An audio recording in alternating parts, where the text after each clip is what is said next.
Yeah. It just shows, you know, what it means to win one of these events, and especially when he's been so close. You know, he's been beaten in certainly the last two finals. He lost in the final at Morocco, and he lost in the final at Coventry. Yeah, and then you start to doubt, then, don't you? You're thinking, is it just never meant to be for me? Yeah. But the way he came back last night, and because Simon raced into a lead, and he was probably thinking, you know, that this is happening all over again, and yeah.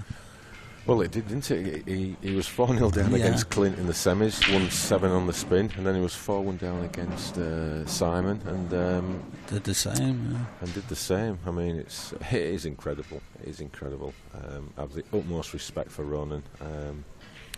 He's an absolute ambassador for the sport, for the IPA, for himself.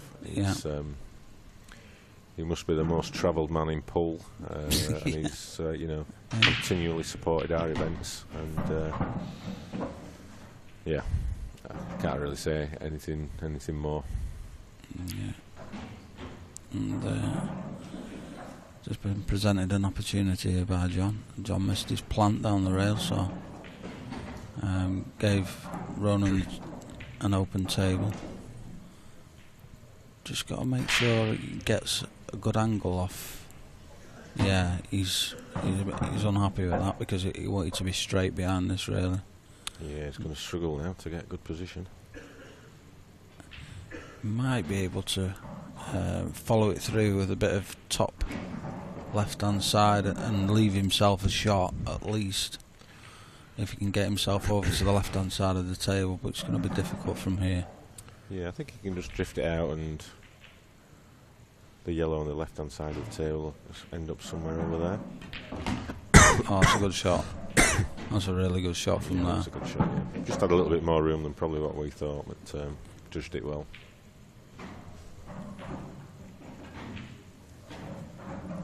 So the early exchanges in the last 16, we've got Lee Ray, conqueror of Mark Farnsworth. He's 1-0 up against Andy Blurton.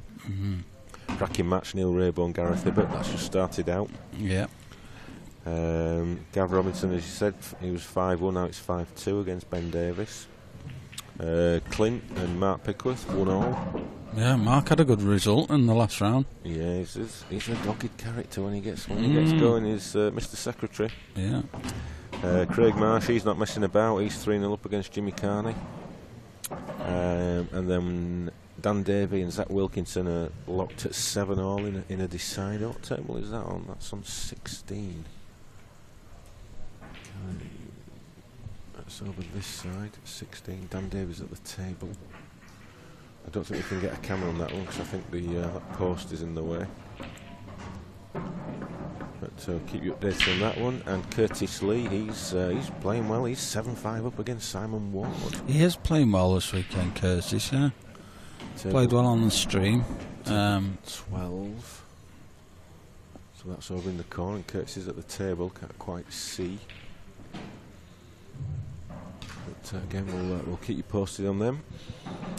So Jason Rimington's waiting for the winner of the Curtis Lee Ward match, and Christian Phillips, he's waiting for the winner of the Davy Wilkinson. And that will be all your last 16 lineup. Yeah.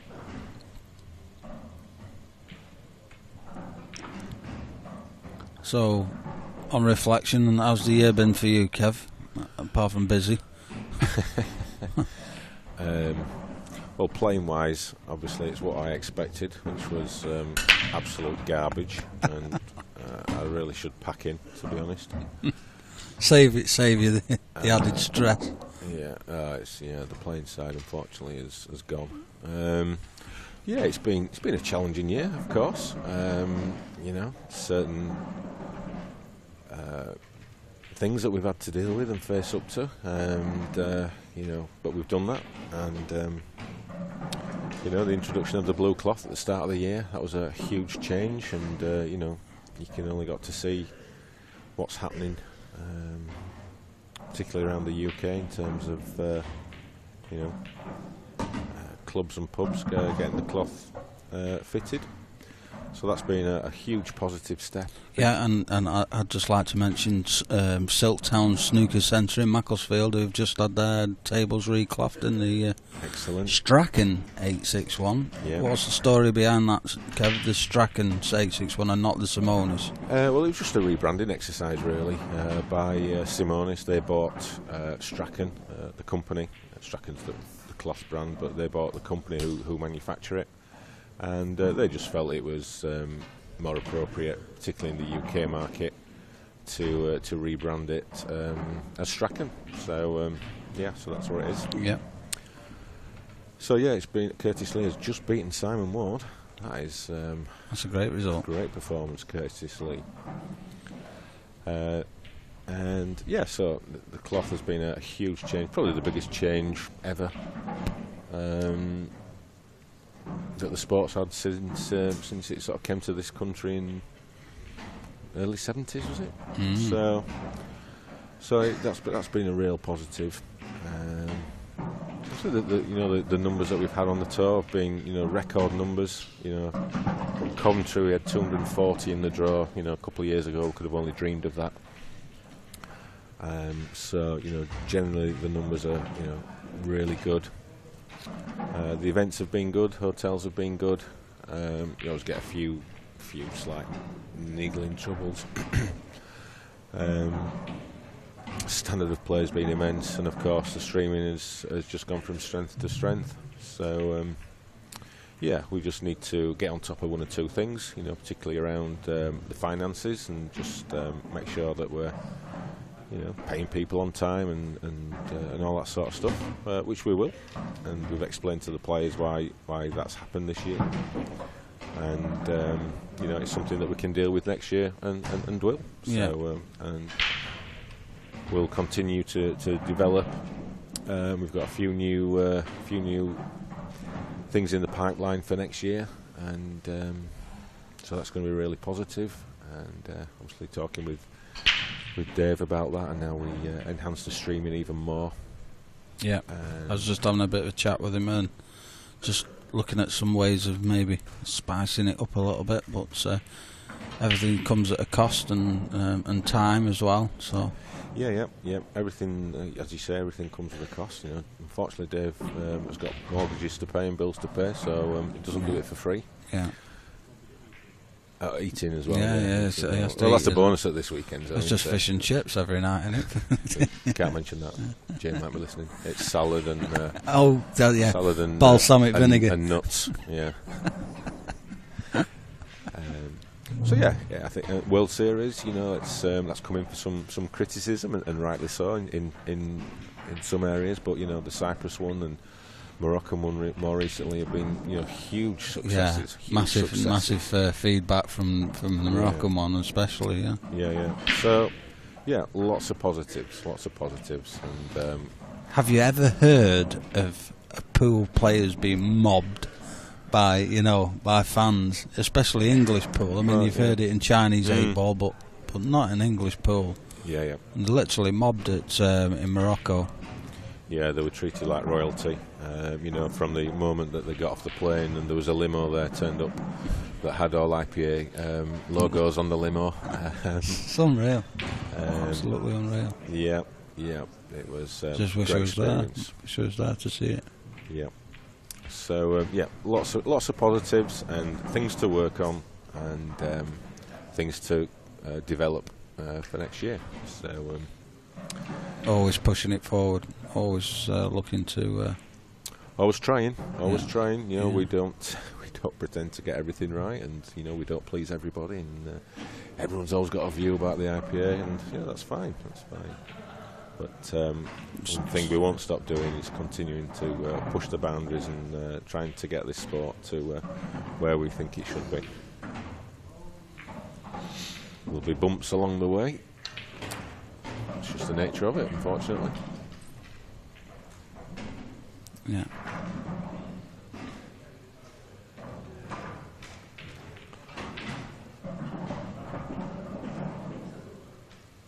Mark Pickworth 2-1 up against Clint Jansen. Yeah. think Ben Davis and Gav Robinson are having a bit of a sticky frame, but I think Ben's just going about his work for a finish here, so Ben could be closing that gap on Gav. So Gav raced into a 5-1 lead. It looks like it might be reduced to 5-3 now. We are just our second camera is just on the Zach Wilkinson Dan Davey game, Yes. which I thought was a great match because very two similar players as Zach and Dan. Yep, got a black. And Zach Wilkinson. No, that's it. Yeah, Has just taken out Dan Davey. he's happy with that. Just giving himself a pat on the side. Yep, good win for Zach. Yeah. So yeah, so just a reminder, if you missed last night's final, what a great final it was. And you know, I think Ronan's words at the end touched all of us, and yeah, great ambassador for the sport. Yeah, we just mentioned that, Dave. Yeah. Yeah. Yeah. Dave, was there a ball potted off that break? Did you notice? What, sorry? Did Ronan pot off the break? I don't know. There's 1, 2, 3, 4, 5, 6. I presume there was. Yeah, good few shot results. I mean, we call them shocks, but you know, are they shocks these days? I mean, I'm not so sure. Not at all, no. If I won a match, that'd be a shock. But you know, Lee Ray beating Mark Farnsworth, is it a shock? Is it a shock? I mean, it's a surprise. I mean, yeah, it's a surprise. It's not a shock, Mark's a heavy favourite in most matches, but yeah, Lee Ray. I watched that most of that match, and he really did play well. Punished Mark early on when Mark missed balls, and then got a bit shaky towards the end, only a little bit. But Mark presented him with a chance, and he took it well. So John just playing safe here, and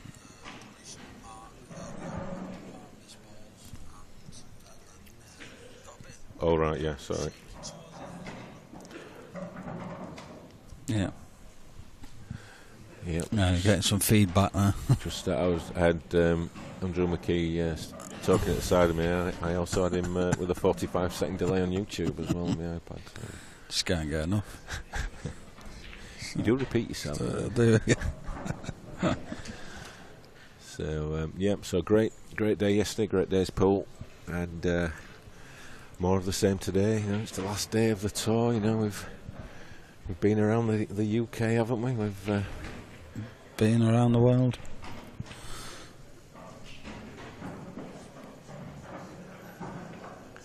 So yeah, pot the yellow. Did he? I don't know if did he miss a ball after that? Oh, must have missed it somewhere along the line.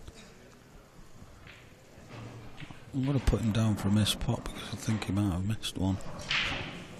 unless he covered a bag, I don't know. Oh.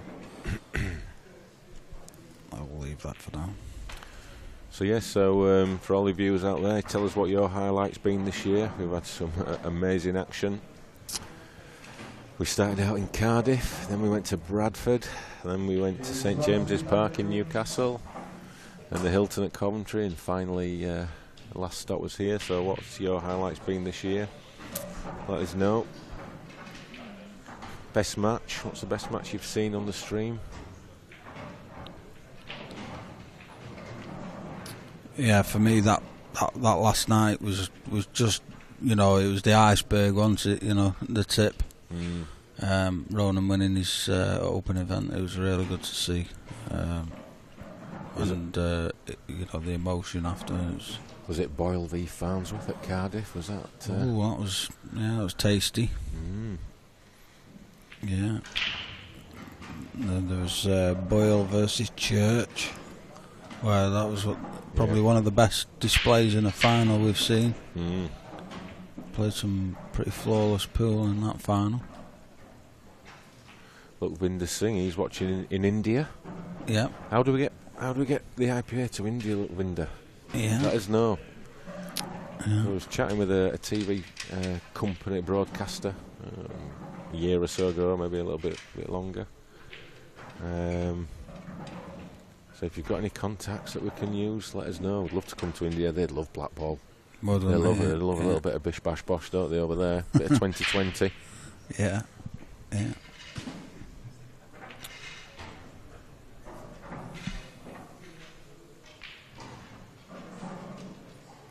Yeah, Peter Heal, one of the IPA's biggest supporters. He came to Cardiff. Yeah. Hope you enjoyed that, Peter.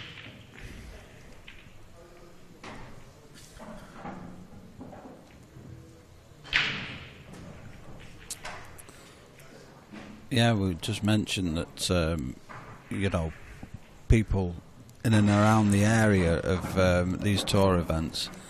It's a totally free experience if you are in the area and you're a supporter of pool, or you just want to come and see some of the action. You can just walk into these hotels and just get yourself a drink and sit and watch multiple tables going on at the same time.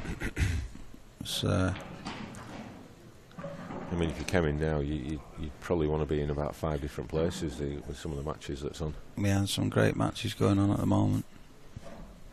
And we'll keep you updated on the amateur as well as that gets down to its final stages.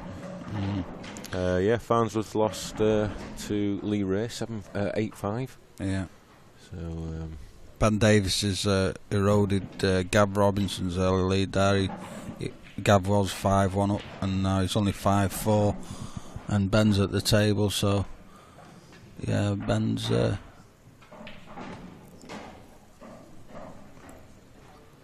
reduced that deficit very quickly. So, Peter, will we see you in Cardiff next year then when we head there again? Is it end of Feb? Is that Peter Heal? Yeah. He's a #1 fan, and he'll have to make an award for him at the next year's best fan. Yeah. Super fan. Super fan. Yeah. Paul O'Brien.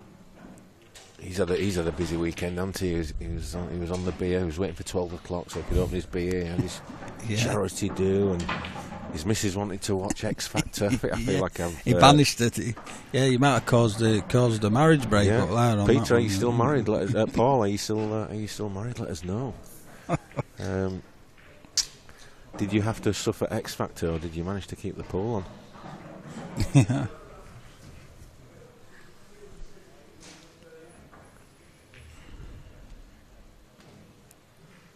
I can't wait to get home now because that local club's got the cloth on. Yeah. I'll be able to practice on it now. So I think I might have to move to Macclesfield. Yeah. I can't get any in Leeds. Macclesfield, yeah.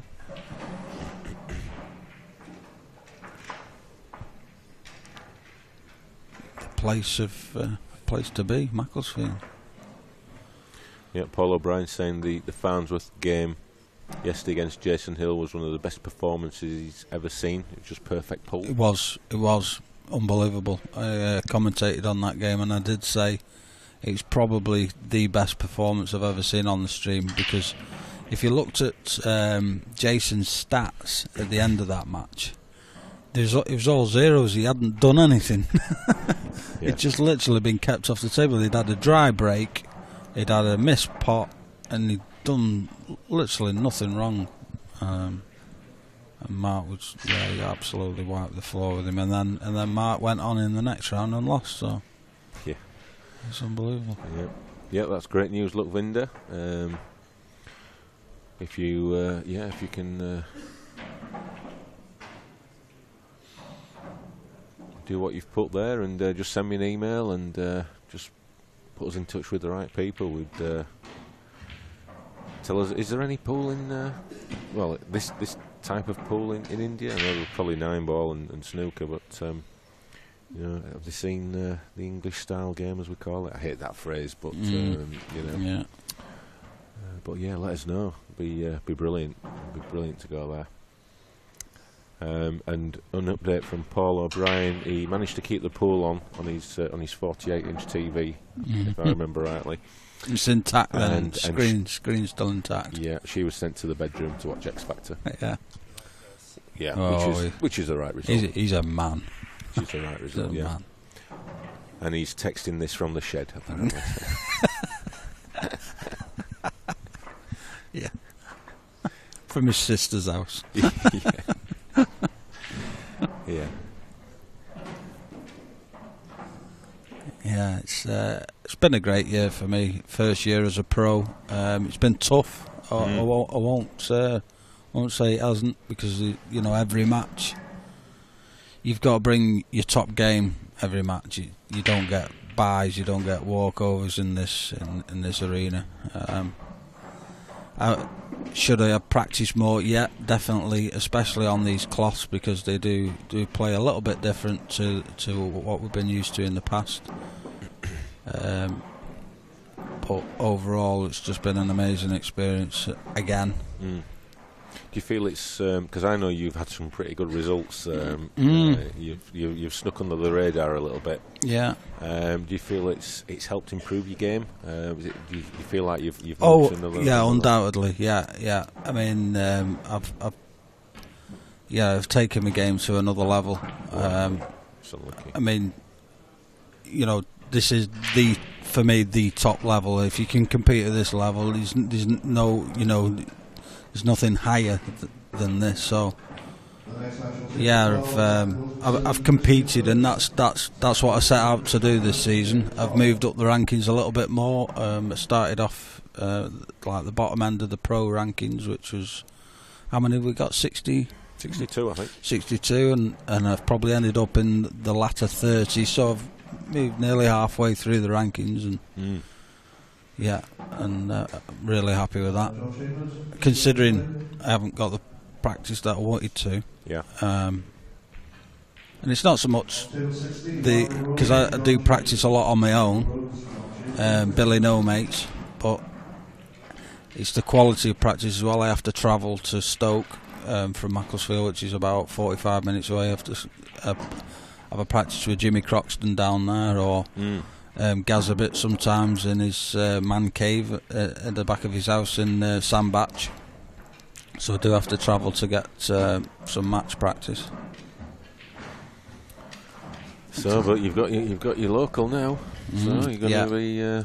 Yeah, I'll probably invite, maybe I'll have a word with a couple of pros and try and get a little exhibition going, just to promote some Blackball there. We did have one. I had Craig Lakin came down and did a Blackball exhibition for me at the other club in Macclesfield, and that went down well.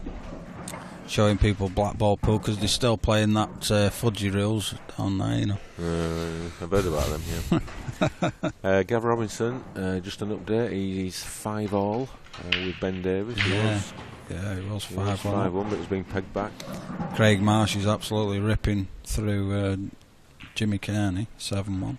7-1. Yeah. Ridiculous. Yeah. That's great to hear. Look, Vinda, yep, get in touch. Let's get something in place for next year. That would be great. Clint's just gone 4-2 up on Mark Pickworth now. Richard Warren's asking, would you say that practicing on a green cloth hinders a player when moving to the, he's calling it Simonis, but the blue Strachan 861 cloth? Yeah, I would say yes, because I do practice on a green cloth, and when I come on these tables I do get caught out a little bit. These cloths react beautifully to spin, but they do check off the cushions a little bit different for playing doubles and things like that. But it's not happening for John McAllister, that's for certain. Not at the moment, no.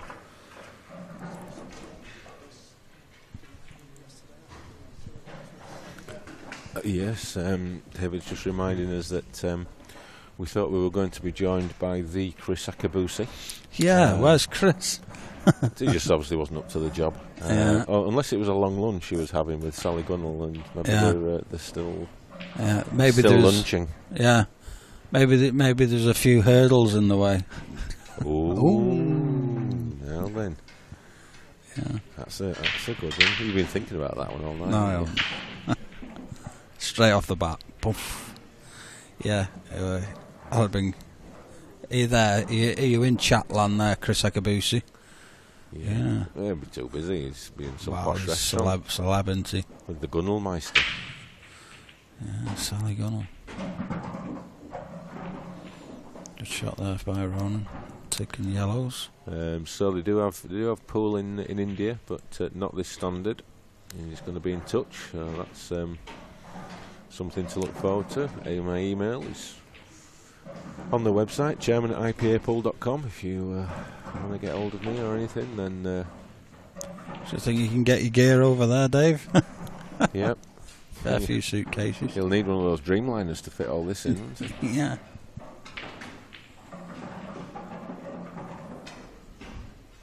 Yeah. Elvis is dropping in later. Yep. Mm. Yeah, he will be. Yep. Once he's finished his shift at the Chippy.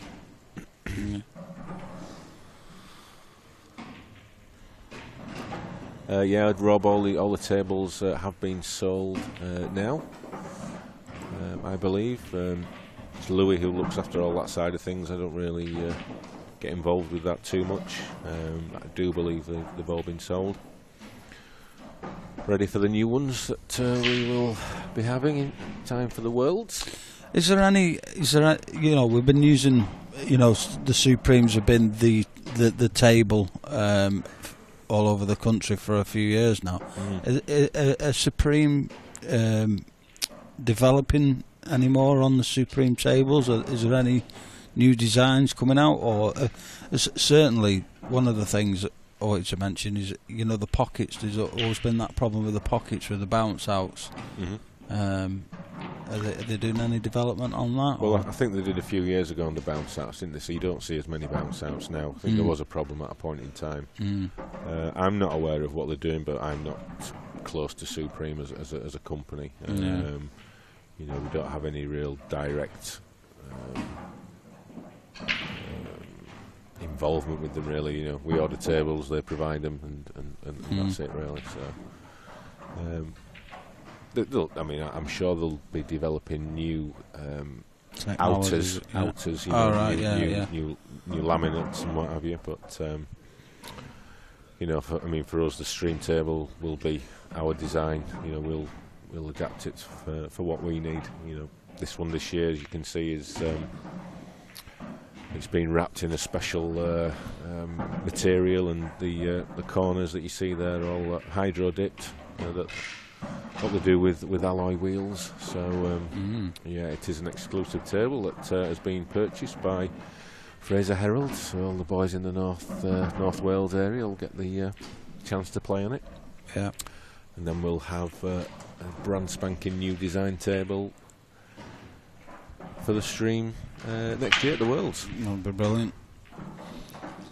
Yeah, I was just saying today before about the neon lighting we had at Wales was good, and that'll be back. I think, did we use that in Cardiff, and we've not used it since? Yeah, I think we've not put it on, but we still have that, so we might do something again with that. We're going to treat ourselves to a new carpet as well, I think, next year. Yeah. For the Stream Arena. What colour? What colour's the carpet? It won't be anything exciting. bright pink or something. Carpet world.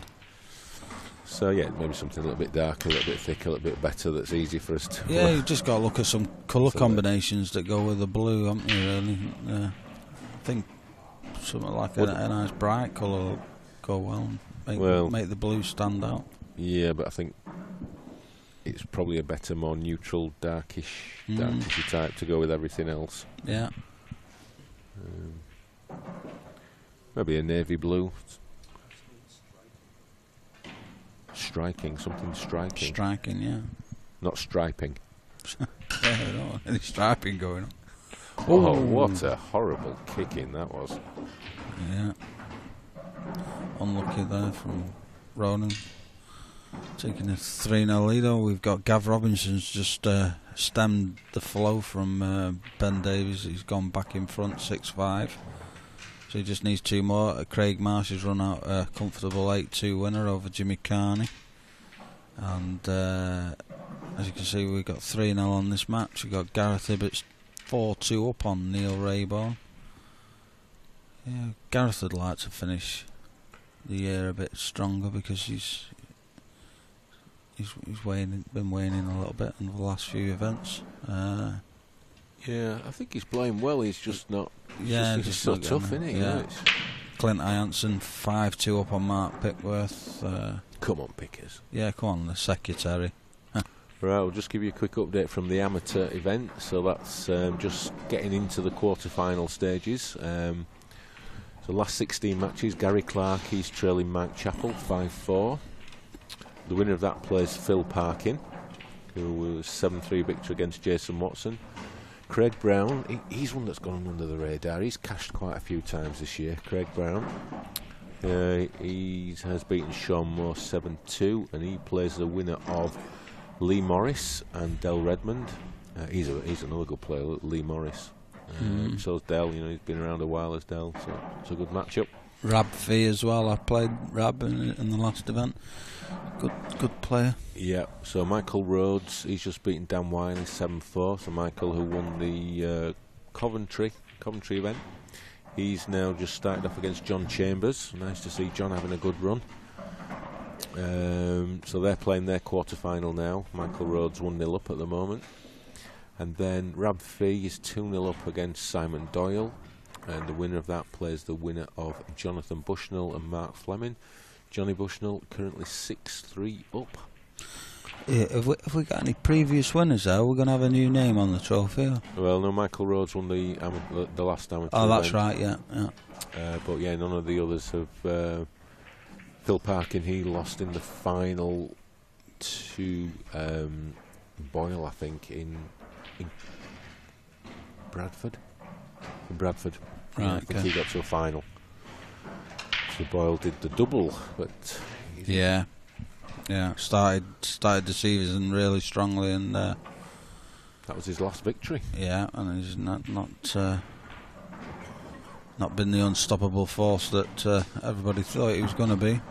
Yeah, he's still playing well. Such as the other players started to raise their own game. And it's good for the sport, Mark, coming on the scene and raising the standard and just pushing the other players. So that's all it does. Being asked, will the amateurs be on stream today? Well, again, it depends on timings and things that are completely outside of our control. So you have to bear in mind that we all have homes to go to and jobs to go to Monday, and so if we physically can, we will. We have got the second camera, so we certainly will be able to show some amateur final. If we can show it all, brilliant. We'll show it all, but there'll certainly be some of it on today because we've got a second table set up with a camera on. So yeah, there will be some amateurs on view. Yeah, we're just panning on to camera 6 there. That's the Gav Robinson Ben Davies game, and Gav's just breaking off in that match. 6-all now, that is. That's and he looks. He's potted and gone in off there, Gav. So and it's a great break as well. So really good chance for Ben to take the lead for the first time in that match, right at a crucial time. So Keith Allardyce is asking, what is the reasoning behind having the Worlds at the very beginning of the season? In almost every other sport I can think of, the Worlds are the culmination of the season. Well, that's not a tricky one to answer, but yeah, we do it at the beginning. So the theory is that you have it at the beginning, so you are the world champion for that year. Now, there's some other major Blackball events that are at the end of years, so I think of like Nations Cup and the BI Worlds. Just didn't quite get through that one, John, did he? So in order to avoid any potential clashing, we do it at the beginning of the year. And plus we have all our World Series events at the back end of the year as well. So it just sort of fits in our calendar of events and with everybody else's. Yeah, just John's just pulled one back there, cued that Blackwell. Happy to get on the board now, and expected him to get that because he cues the ball really well, especially those sort of shots. Always finds the heart of the pocket. So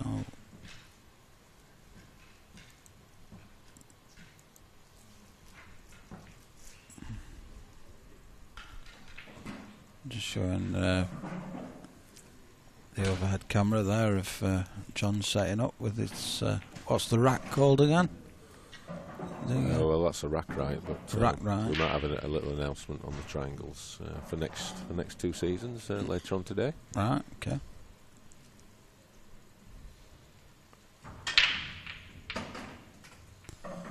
John, customary big break coming up. More of a controlled rather than power, but we don't want that to go in front. Yeah. Oh, that's just made it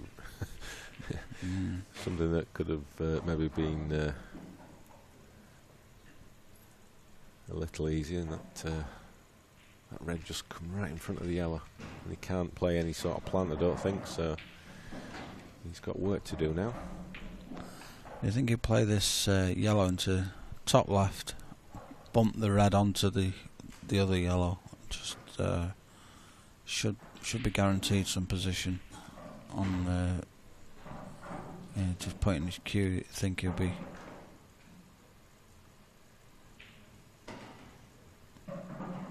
he's already looking at about 3 shots ahead here, so I think he's going to play this top left yellow, maybe bump into the red and knock that into the yellow. He's just pointing there again, bump the red into the yellow and just develop the yellow a little bit better. Should be guaranteed to be on, just like that. It's not come out brilliant, but you know what he can play? Can he play that yellow off this red that's just below the yellow? that'll be a good shout, that, Kev, because that'll really open the frame up for himself. I think he's looking at it. It'd have to be thin, Yeah. thin off the red, but Yeah, it would have to be. it's an option. Are there any pros from Liverpool? Well, there used to be. Andy MacDonald, who up to the beginning of this season was a regular on the tour, was IPA secretary, and great asset to the IPA in some turbulent times in the early days. But, now Andy's taking a break, and but I'm not aware of any other pros from Liverpool. I mean, Gareth Hibbert is sort of Chester way, is he? Is that sort of below Liverpool? Southport. Yeah. Yeah, it's not far away, but he resides half there and half with his lady friend Viv in Sandbach. Yeah. But I'm not aware of any other professional players from Liverpool. There used to be an old school player called Chris Littler. Dave McNamara, he's from that neck of the woods, I think. Is he? Yeah, I think he's Warrington, sort of just bordering on Liverpool, yeah. Yeah, he's not a pro though, is he? No, sorry, yeah. I thought he was talking about just players. That's not come out well for...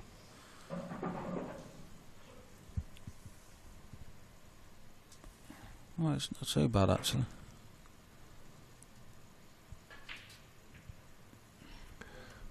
Yep, Rob, Andy MacDonald will be the one.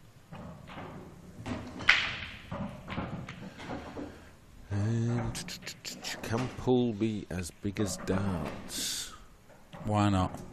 Both started as pub games. Why not, I say. Well, my view is, I'm not sure it can become as big, but it can certainly find a higher place than it is now. I think darts is quite fortunate with the nature of the game. And so, no, I don't, realistically, I don't think it can become as big as darts, but I certainly believe that there is a higher level that this game can get to. When you think of the betting opportunities that are out there and a whole host of other things, pool is no different to any other sport. It's got to evolve and develop and be watchable. It's got to be visually good, so when people tune in, so hence the blue cloth, is visually a lot better for the game. But yeah, it can certainly, and what I task myself and the team with doing is to get it to that higher level. And we know from what the bookmakers have said to us in the conversations that we've had with some of the big players that they like what we've got, they like what we can offer, and it is a matter of finding the right company at the right time. And if we keep growing the stream and the streaming figures and the website hits and all those sort of things, I think we'll get there. But we just have to be patient. Corals almost gave us that fast track to success, I guess, but it didn't happen. So we've got to continue to grow and do the right things. Sure. And I think the benefits will come.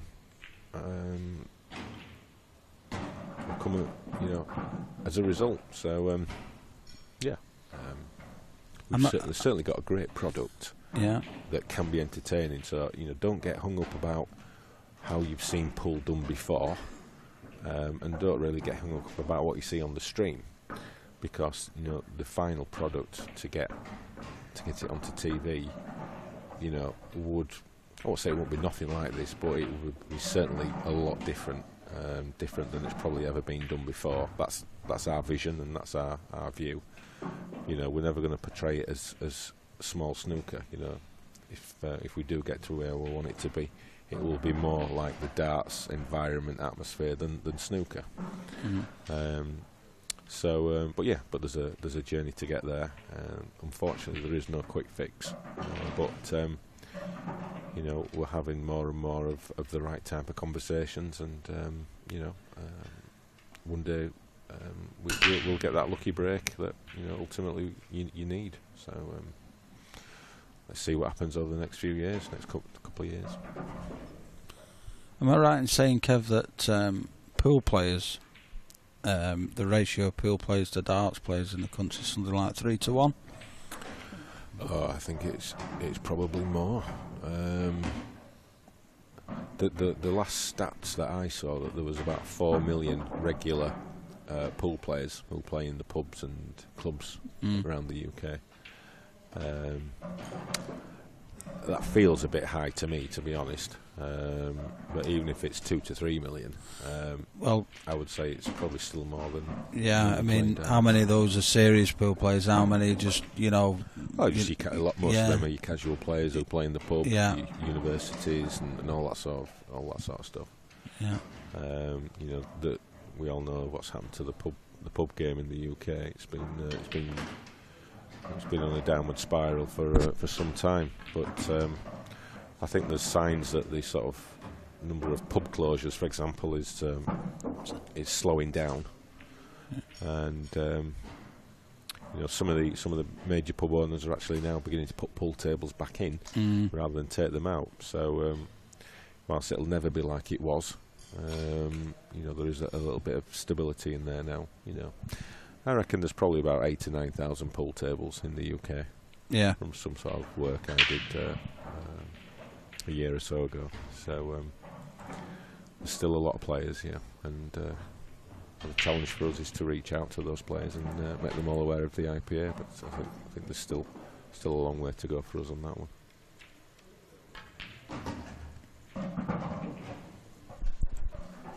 Yeah, I was just picking up on some Facebook gossip. there's quite a lot of the student scene. There's quite a lot of you know, pool clubs on the student scene. You know, especially some of these unis have quite a lot of pool tables that I wasn't aware of. If any students are on the chat, do you have any pool clubs? And well, there's a massive student. You know, there's the British Universities. I can't remember, Council, is it British Universities Council? It's called, and yeah, I mean, we did an event at Bradford University about 3 or 4 years ago. Maybe more, maybe 5 years ago when we first started out, and that opened my eyes to university pool. The common room as such at Bradford had about 16 pool tables. That's amazing. And yeah. they were all busy, all sticking the pound coins in, and yeah, it's big. It's big in universities. You know, they've got a good setup. They have a big championships in Yarmouth, and yeah. Unbelievable. Little B. I'm sure it did. So yeah, lots to go at. Yeah, Lee Clough. He was from Blackpool, not Liverpool. Lee Clough, great player. I've noticed him playing in 1 or 2 comps these days. So I don't know if he's on the comeback or just playing for leisure. It'd be great to see him back though. Great player, solid as a rock. He started on the tour the first year I did, 2004. I'm not sure if he won an event. I think he won an event in his first year. I'm sure he did. He won one of the tours. I'm sure it was his second tour, 2004. But yeah, great player. Happy now. Yeah, Happy now. Yeah. Capital B. Splitting hairs. I don't know. John and Ronan just gone off for a quick comfort break. Yeah, Ronan not really done a lot wrong from 3-0 up, so he just probably wants to just break the rhythm a little bit, and because John just getting in a bit of a groove there. Yeah, took out a couple of nice finishes and got himself back 3-0. Just on some of the other matches, Ben ran out of an 8-6 victor over after Gav's great start. He was 5-1 up in that match and he's lost 8-6. Gareth Ibbott 4-3 up on Neil Raybone. Andy Blurton 3-2 up on Lee Ray. Clint Ounce of 5. That's going 3-all, sorry, that one. Is it 3-all now? It's going 3-all now. He's just putting these last. Just putting the black. Yeah. Okay. Got Clint Ounce and 5-3 up on Mark the Secretary Pickworth. Go on the Secretary. Craig Marsh, beat Jimmy Carney 8-2 quite comfortably. Zach Wilkinson 2-1 against Christian Phillips in this match, as you can see, 3-0. So we haven't actually got any match-ups yet in the quarter-final because we're just waiting for a few games to finish. So there's a bit of chatter about the rules and all that sort of stuff. It's I think for what we're trying to do, the rules is only a small part. You know, it may only be 10-20% of what we're trying to do. You know, it's the overall package and end product, and you know, the rules that are just part of that. But you know, we believe Blackball are the best rules. They are the official rules, as recognised by the IOC, etc. So, but yeah, I mean, there's pockets of you know, there'll be pocket areas where it's predominantly world rules. Where I am Leeds, predominantly world rules. You know, all around the country. You know, the northeast now is predominantly Blackball. So yeah, there's things happening over the country. I think. Well, what I will say is that, you know, the landscape is changing bit by bit,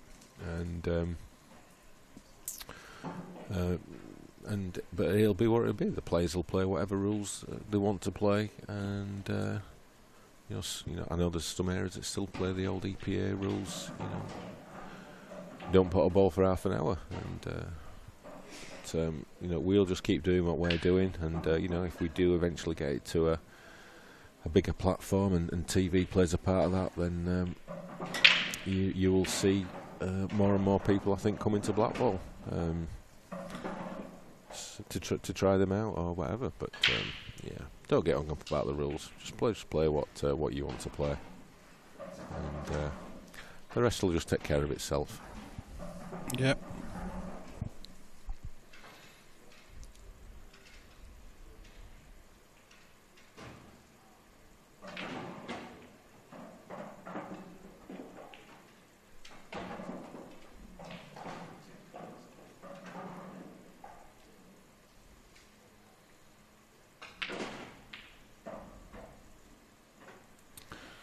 Well, King Bowie, you go watch American pool. Absolutely no problem. You just go do what you need to do. Is what I say. Say again. He's looked and seen, well, there's 340 people watching, whatever. So because Blackball is too slow and too negative. Well, everyone's entitled to an opinion. Yeah, everyone's entitled to an opinion.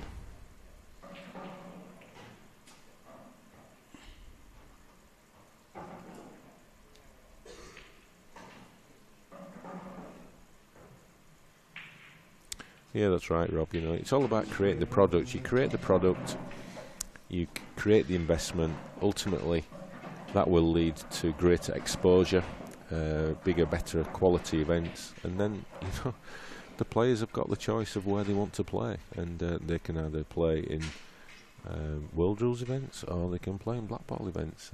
But that stuff will just take care of itself.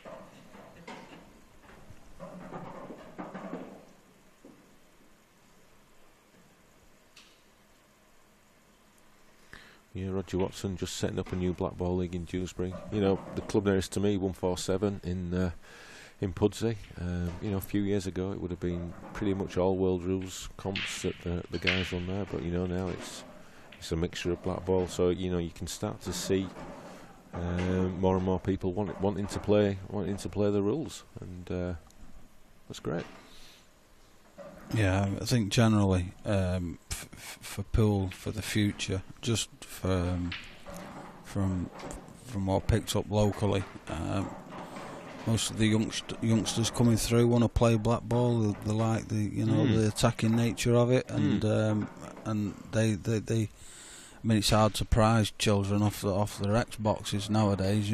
It's got to be exciting. It's got to be fun. To do that, and. I think gone are the days of matches that go on till 2 in the morning because they're rolling up behind balls and covering bags. It's the game's developed. It's moving on from that. Yeah, there's probably a couple of tweaks in the rules that that could be done.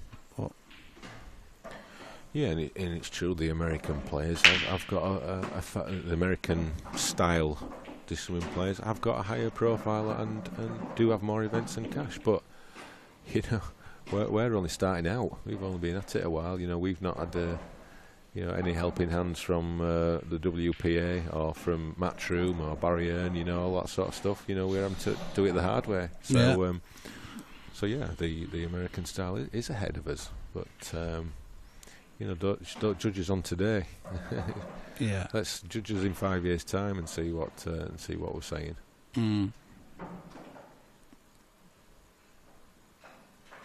So Barry, if you're listening and your pockets are open.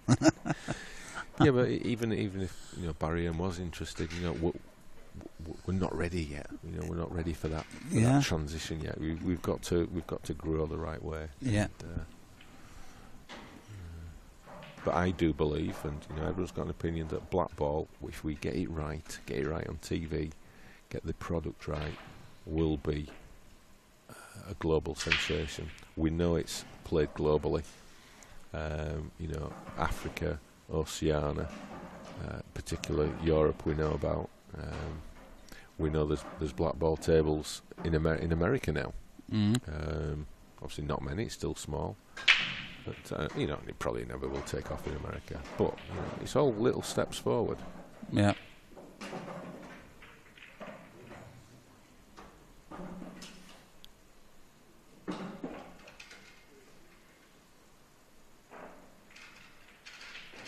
I suppose it's only like American pool hasn't took over English pool over here. It's played to in some clubs. They've got a table here and there, but probably just the same as in America. That's their sport, and it's it's very. They grow up playing. The guys who do the GB9 tour, they do a great job. Put on great events, but it's really difficult for them, to get the numbers because there isn't. The clubs, like you say, there's tables here and there. There's a few Rileys, but obviously Rileys has, gone from 80, 90 clubs down into the 20s. So that's not helped their cause. Oh, he's been. How's he missed? How's he done that? Into a right gap. We'll have to save that one for the replay. He's tried to. I don't know if he's actually. I don't know if he's touching that ball. If that's the case, that's not a foul. But I think he was. Yeah, I think he was trying to pop the red over the pocket. Look at that. But yeah, any if kids who are wanting to get into pool and into Blackball, there is a lot of particularly independent clubs opening up now. There's almost a new one opening up every month. Mm-hmm. Where the kids can probably go and play. Fairly cheap. There's not many barriers to playing pool. Just Google, search for your local club, and I'm sure you'll find one nearby.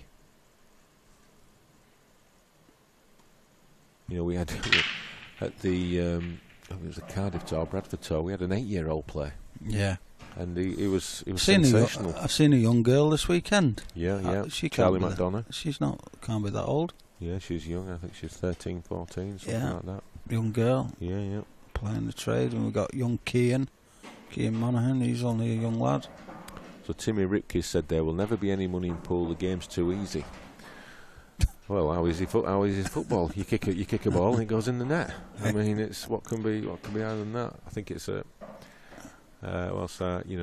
respect your comment. I do actually think that you're wrong. The beauty of the game is its simplicity, and from a bookmaker's perspective, there's a lot of betting opportunities. And just going back to the corals, that was almost came off. If that had come off, you wouldn't have been making that comment. So.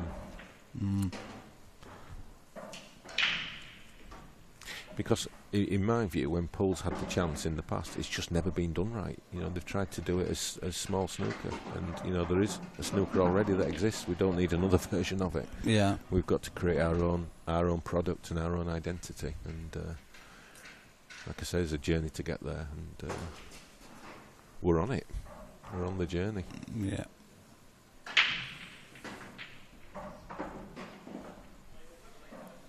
Yeah, just thinking about some of the opportunities, like in the darts, you can back on how many 180s will be in the match. You could same in pool. You could back on how many break dishes there'll be in the match, how many reverse dishes there'll be in the match, what colour set the next frame's going to be, who's going to win the next frame. There's so many. Yeah.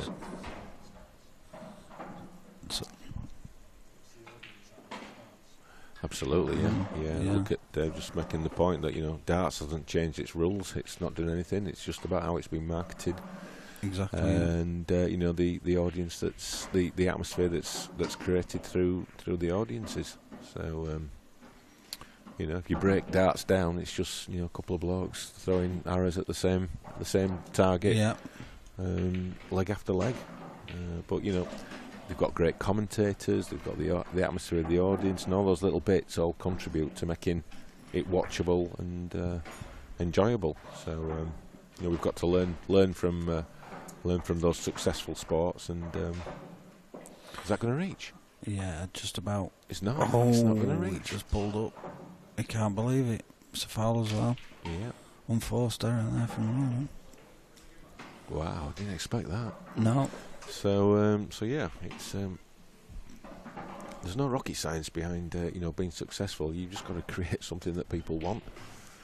And I always say we're no different to a Mars bar or a tin of beans. Yeah. Well, we are different, but the principle is still the same. That's definitely a Yorkshire analogy, that is. We don't have them at the same time in Yorkshire. I will just clarify that. Yeah, not one of these like these odd chip shops that have fried Mars bars or something like that. God. Yeah. So Timmy Ripke says, how much corruption would be going on if the betting markets took off?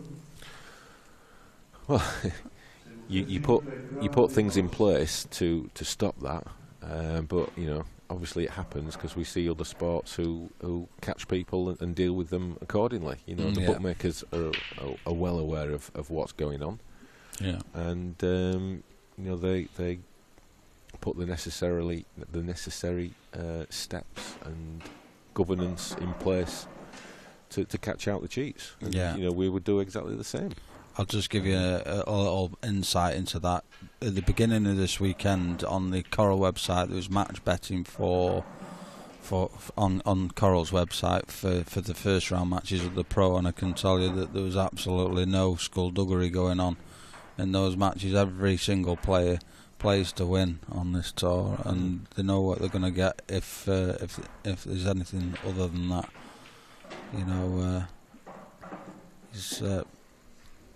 A lot of these are friends as well, these players, and there's no monkey business, I can tell you that. No. They all want the title. That's they right. Want the title.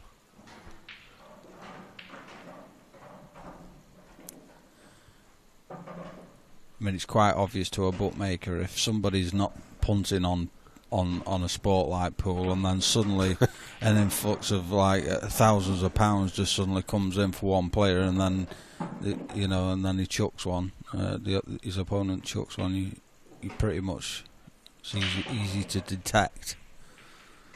So. Yeah, I mean, Timmy's asking the question. It's a valid question, but it's the same with any sport. Why would pool be any different to in-play tennis, cricket with spot match fixing or whatever they call it, and we've seen examples in snooker and a whole host of other sports of where people have been caught doing things that they really shouldn't be doing. So that's what the bookmakers do. They've got experience of doing it. It's about putting the right plans and processes in place so that you catch these people in the act, as it were. So it's there will always be some, of course, who probably get away with it, but they run that risk of being caught and going to prison. So, and what is the penalty on the IPA, Kev, for something like that match fixing? Or well, it would go to the disciplinary committee. So it's all in our governance and our structures. So there would be a disciplinary committee who would make have a hearing, because you've got to, everyone's innocent until guilty. So there'd be an investigation, and we'd work with our betting partners, and if found guilty, they will be dealt with appropriately. Which could result in life bans. Yeah.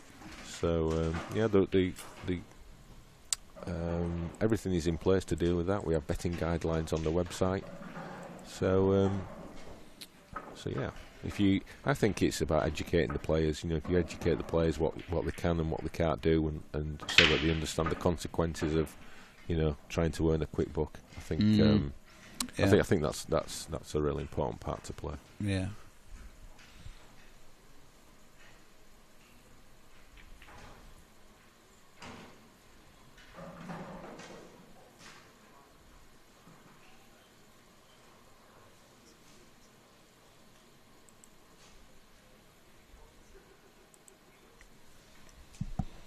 So, just have a quick look at the if we can go back to normal camera, got the stats there. Very similar, really. Both not not many missed pots, only one missed pot from high standard. John, a couple of them 4 stars, one each. So.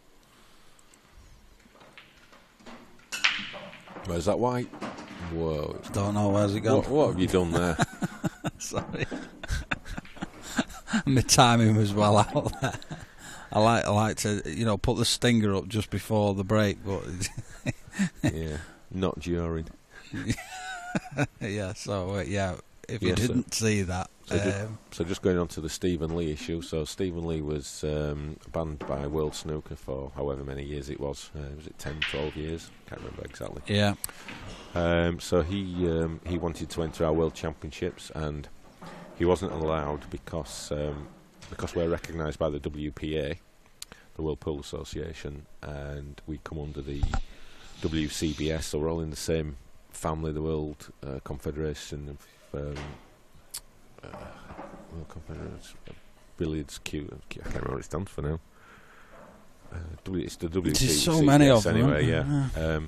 So we had to respect that ban. So he wasn't allowed to play in our event, and we were told quite bluntly that what would happen if he did. So, well, it's certainly been great to see him. We have to follow the rules of the governing bodies that we're all aligned to. So yeah. Yeah.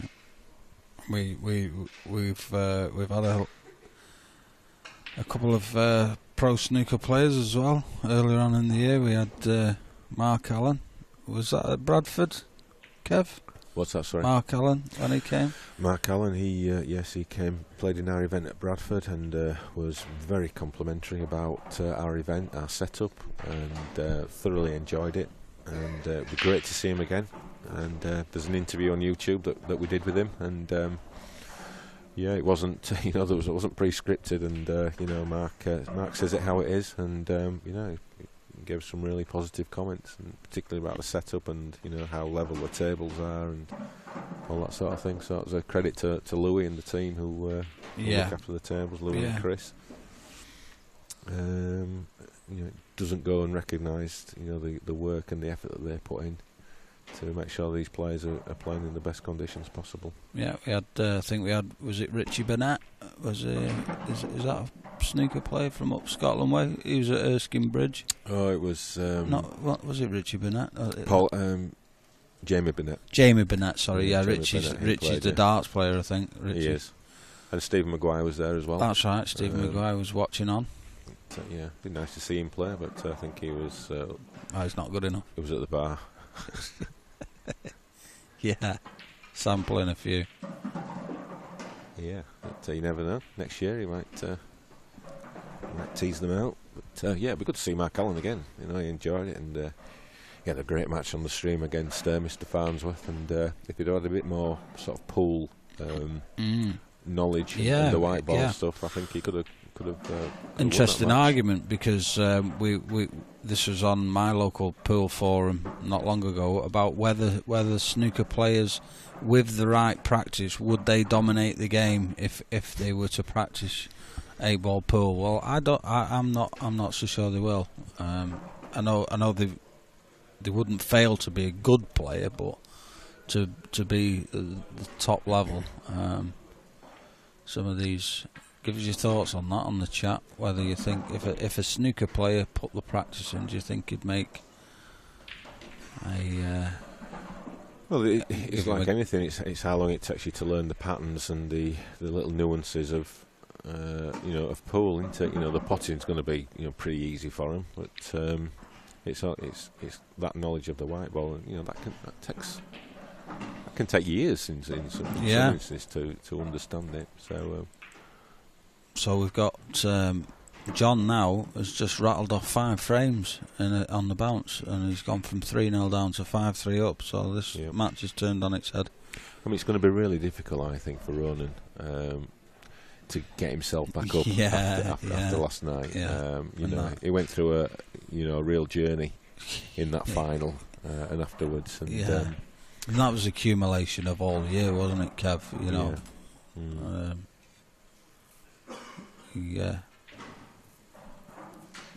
Like I say, that just that was really the pinnacle of his year, and been so close. Just give you a quick update on some of the other matches. Andy Blurton 6-3 up on Lee Ray. Gareth Ibbott 6-3 up on Neil Raybone. Ben Davies finished 8-6 against Gav Robinson. Jason Remington 5-1 up against Curtis Lee. Clint Ianson just beating the secretary. Yeah, just beating the secretary. 8-3. Craig Marsh 8-2 up on Jimmy Carney. Zach Wilkinson 3-2 up on Christian Phillips. The all Welsh encounter.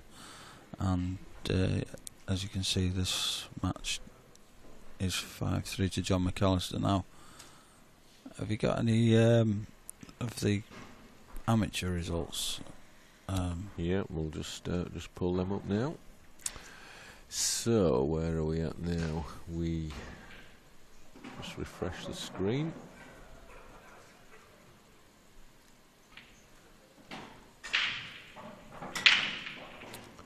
So, can we get anywhere near table 5? Do we have the facility for 5, David?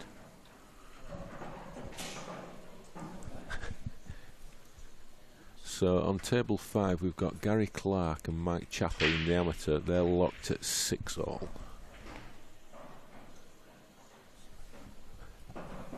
So that's a decider, is it? Yeah.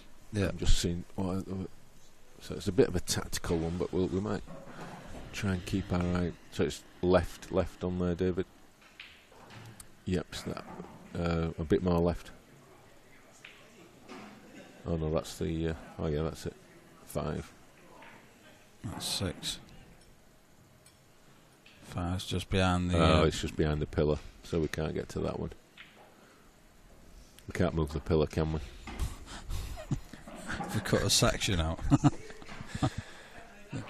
Yep, so we can't, unfortunately, can't get to that one. Otherwise we could have, but we'll keep you updated. The winner of that plays Phil Parkin. Gary Clark, who beat Mark Boyle in the first round of the amateur. Winner of that. So then we've got Craig Brown against Lee Morris. So Lee Morris came through 7-6 against Del Redmond. They're playing now in the quarters. Craig Brown 1-0 up. Michael Rhodes has beaten John Chambers 7-0. Wow. And he's on a mission. And then Simon Doyle is playing Rab Fee in the last 16. Rab Fee is 5-3 up. And the winner of that plays Johnny Bushnell, who was a 7-5 victor over Mark Fleming. So Michael Rhodes, winner at Coventry, so he's in the semi-finals. So that's moving on nicely. Just giving some confirmation that the next game on this stream table will be a last 8 clash between Clint Ianson and Craig Marsh in the pro event. Yeah, last 8 that is. It should be a cracker. Yeah, to the top IPA pros going head to head on the stream. What better way can you spend your Sunday afternoon?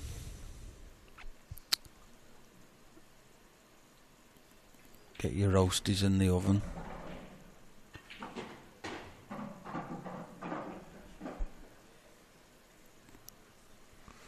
Pack the missus upstairs and watching Coronation Street Omnibus.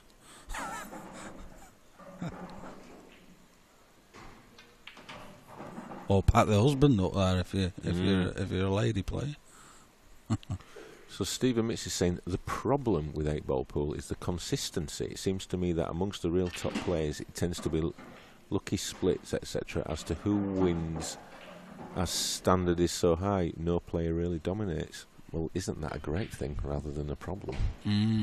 Yeah. And if you're a bookmaker, is that a great thing? Yeah. Well, yeah. From a bookie's perspective, that's brilliant. Just asking the question. Oh, it's a nice shot. Yeah, he got a bit lucky the shot before that. He got a nice kiss and it just opened up a doorway to pop that ball. But this is going to take some shot because he's got to get into the bottom of it, screw on and off the bottom cushion. Big go in the middle. Big shot. This big shot. Top rail. I think he's playing in the middle, isn't he? Was he come out enough? Just yeah, enough. He's got there. Just great enough. Shot. Got to be careful here because These balls there, you don't want to be. He's playing it with a lot of check side, straighten the white up off the cushion. Seeing the way that white's travelling, that's what I was worried about, but he's come up short. I thought it might flick off a ball and be heading towards that. Stop the rot. Yeah. It's a good, I think that was a reverse dish, that one. Try break from John.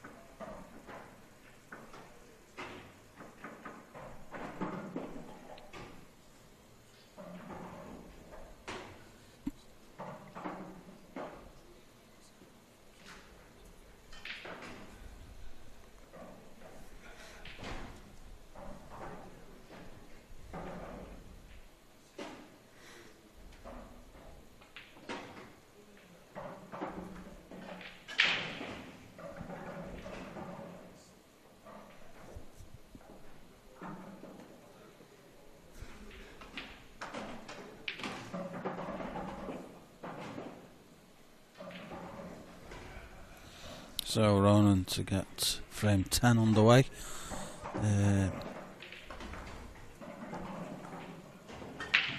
So didn't play the most convincing break-off shot, and he's lucky there. It's only about 3 balls that actually moved away from the pack, and one of them's managed to find its way into the top corner. So not the easiest of finishes, although the yellow just above the white goes into this bottom corner and off the red, so he might choose. He's choosing reds here. You can see this red. It's a nice shot. That's a very nice shot. He's opened this frame up in that first shot. I like Nathan Mainwaring's comment that they should make blue cloth the law, that every pub in Britain should use it. Should we get a petition for that? Yeah. How many do you need to get to sign a petition that you've got to take it to Teresa at number 10? 100,000 is it? Right. Yeah. Might take us a couple of weeks to get that. It's the law. Yeah, that could be. Yeah. Absolutely agree. Yeah, it's just forget Brexit negotiations. Let's get on to Simonis negotiations. To the cloth issues. Yeah.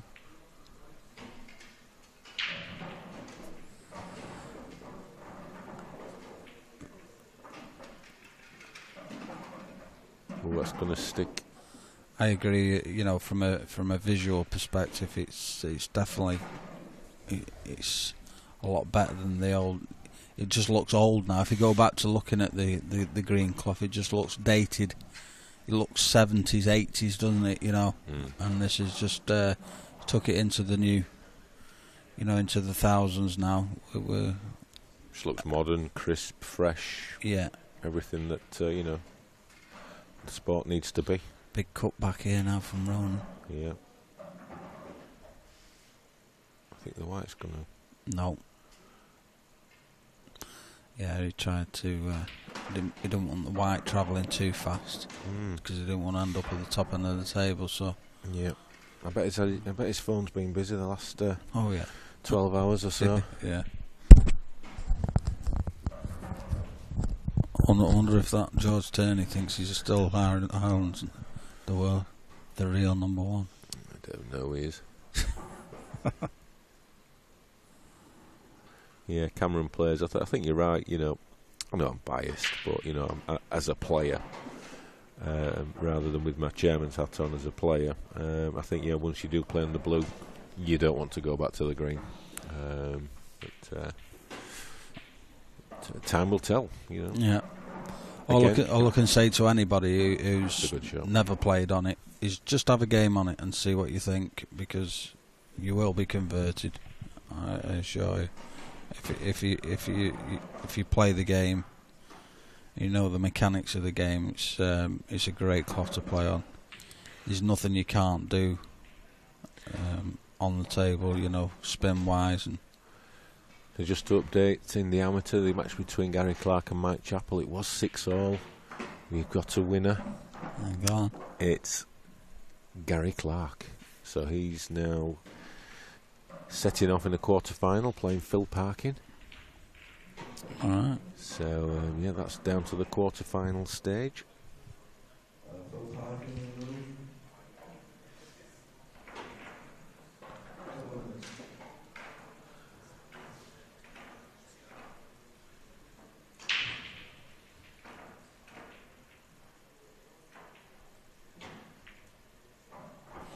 Nice little shot there from John. Played that with a lot of. He couldn't play it with a lot of power, but he got a lot of side on that just to float that white down.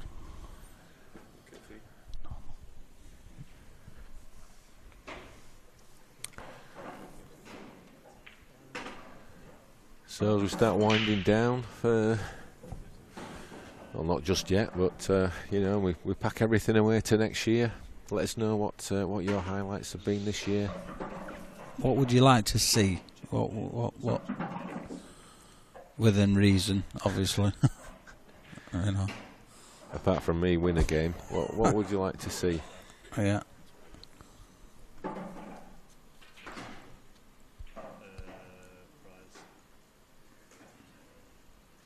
More razzmatazz, less razzmatazz, more. Right, so a question that we get asked quite a bit: what's the real difference between the cloths, apart from the obvious colour? So I'll let you answer that one as a player, as a neutral. The difference is it's an Atlas cloth, so playing across the table, you don't get any unwanted runoffs. Also, if you've played on some of the more recent cloths, you get the fingerprints in the cloth, which you don't get on this table, where you get the balls rolling off, you know, when after a bit of use, and you get those finger marks that pop up. Also, added to that, you've got the low maintenance of the cloth, so you don't need an iron. You can use the X-Pad, or even some people just use a standard brush and just give it a brush off. And because it's napless, it doesn't need the iron. The shots that you play, i.e. your spin shots, your top spin, your bottom spin, your side, really grips well on the cloth as well. So you get a great reaction, especially with the Pro Cup balls as well, because the Pro Cup balls are so much better weighted than the old Aramis balls. So there's a whole host of reasons there I've just given you, and like I say, all I can say is just try it out and then make your own opinion. Down the rails as well, because it's napless as well. You get a true run down the rails all the time. You're very set, you know, if you see one miss down the rails, it's because the player's missed, not because it's pulled out because of the cloth. So there you go. Is that a good enough answer for you, Kev? I think you just about covered it there. Just about covered it. Yeah. I mean, there's also the maintenance side of things and the spill guard. So it's got a spill guard coating. So if you're a club owner, where's that white going? Oh, he's lucky there. It's trying to get in the other bag now. Yeah, it's trying everywhere. So yeah, it's got a coating, a spill guard coating that you know, if you spill a pint on it, that you know, you can just dab it down, and it's miraculous. I saw some pictures on Facebook of someone who spilled a pint of blackcurrant on one of the cloths, and you know, it looked a mess. And then they showed another picture of how they cleaned it, and it was like good as new. Mm-hmm. And also, if you're a club owner, you don't need to iron these tables. So you don't need to fork out an iron. You just use a pad, call it the X1, and it sort of sucks up through friction the chalk. The waste chalk, yeah. And visually, you can look at it. You're not seeing any fingerprints or finger line. You know, So the cloth just looks completely consistent. Yeah, if we can just go to the overhead camera and that'll give you an example of what Kev's saying. Is you see a couple of little chalk marks what the cue's made, but you can't see any fingerprints on there. The only thing you can see on it, you can't even see chalk marks on it, apart from where they're breaking in the centre spot. Yeah. So there's nothing else that you can really see in the rest of the table. So Yeah, it's, and the speed of the cloth is not that. It's not as fast as Hainsworth Precision, for example. This isn't 9-ball cloth like playing on glass where the ball can run away from you. It's a really nice controllable, speed. yeah. Well, I think you hit the nail on the head, Andy. You just have a go and see what you think. Yeah. That's probably the best advice that. And there's so many tables being covered with it now all over the country, so you won't be far away from somewhere that will be getting these fitted. So. No, we've been left to fly solo, Kev. This could be dangerous. Oh my goodness! Take the helmet, NASA. Watch your feet near them plugs. Yeah, switches. David's just had to go for a comfort break, so he's left us here with about £100,000 worth of kit. Let's see what damage we can cause. What does that do? That button.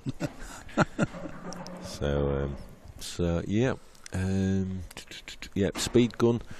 Something that we're looking into. That'd be great on the break, wouldn't it? Yeah, we're just brake power. I'm just speaking with a couple of companies just to see if it's actually going to work for us and how it works. So I'm just waiting for them to come back to me. But we'll see what we can do with that. Just along with that, the brake power, something that's probably quite cheap in technology terms. A decibel meter, that measures the sound of the impact of the brake. Mm. You could put that within a light. So how would you separate that from other noises within the room? Well, I mean, on impact on brake, people at home that viewing, and if they could see that decibel meter, they can see the sound it's making on impact. Obviously, it will pick up. I suppose you'd only display it while the person's braking on the stream table. So I think it'd be quite easy to differentiate from other noises in the room, because it'll be directly above the table that you're measuring. So yeah, just ideas off the top of my head. Full of ideas, man. Yeah. Full of nonsense as well. Yeah. So we've got a little.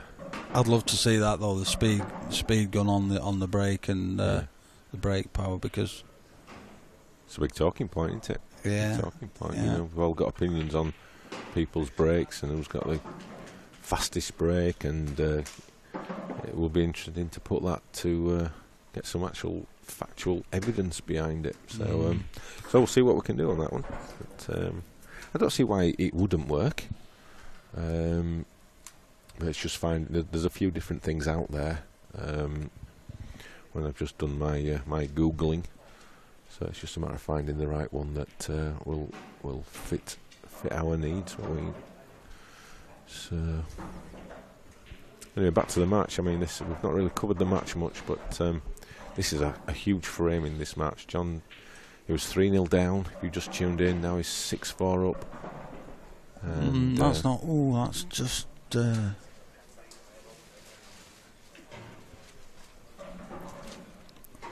It's not gone. So John's he's in control in this frame, but as we know, it can soon turn round in Blackball. Soon turn round. I think Ronan here would like to just try and get something tied up at the top end of the table here, because just like that, because at the moment he's a big underdog in the frame, but in tying that ball up, just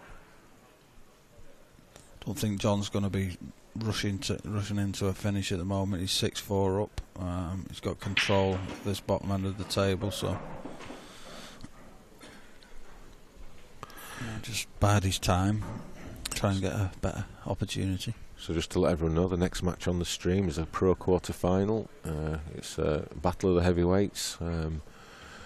No pun intended. It's Craig Marsh, and he's taking on arguably the form player of the second part of the year, Clint Jansen. Well, that'd be a weight mismatch, wouldn't it, really? Just like heavyweight fighting a bantamweight, wouldn't it? So that is coming up straight after this match, so don't go anywhere. It's going to be another cracker. Now Gary Clark sat down here. What's he just doing? He's just waiting to start against Phil Parkin. Craig Brown 4-0 up against Lee Morris. Rab Fee, he's just beaten Simon Doyle, so he's going to be starting off against Johnny Bushnell. So is am I right in saying Gary Clark, is he one of the Irish boys? He is, yeah. So, yeah, and I know Rab Fee is, so got a couple of the Irish boys. They're having a good weekend, aren't they? Yeah, Rab's had a good year, to be honest. Yeah, I played him, and was he Coventry? Yeah, I think he was Coventry. I played him in the Open. I lost and I decided to him. He's a great player.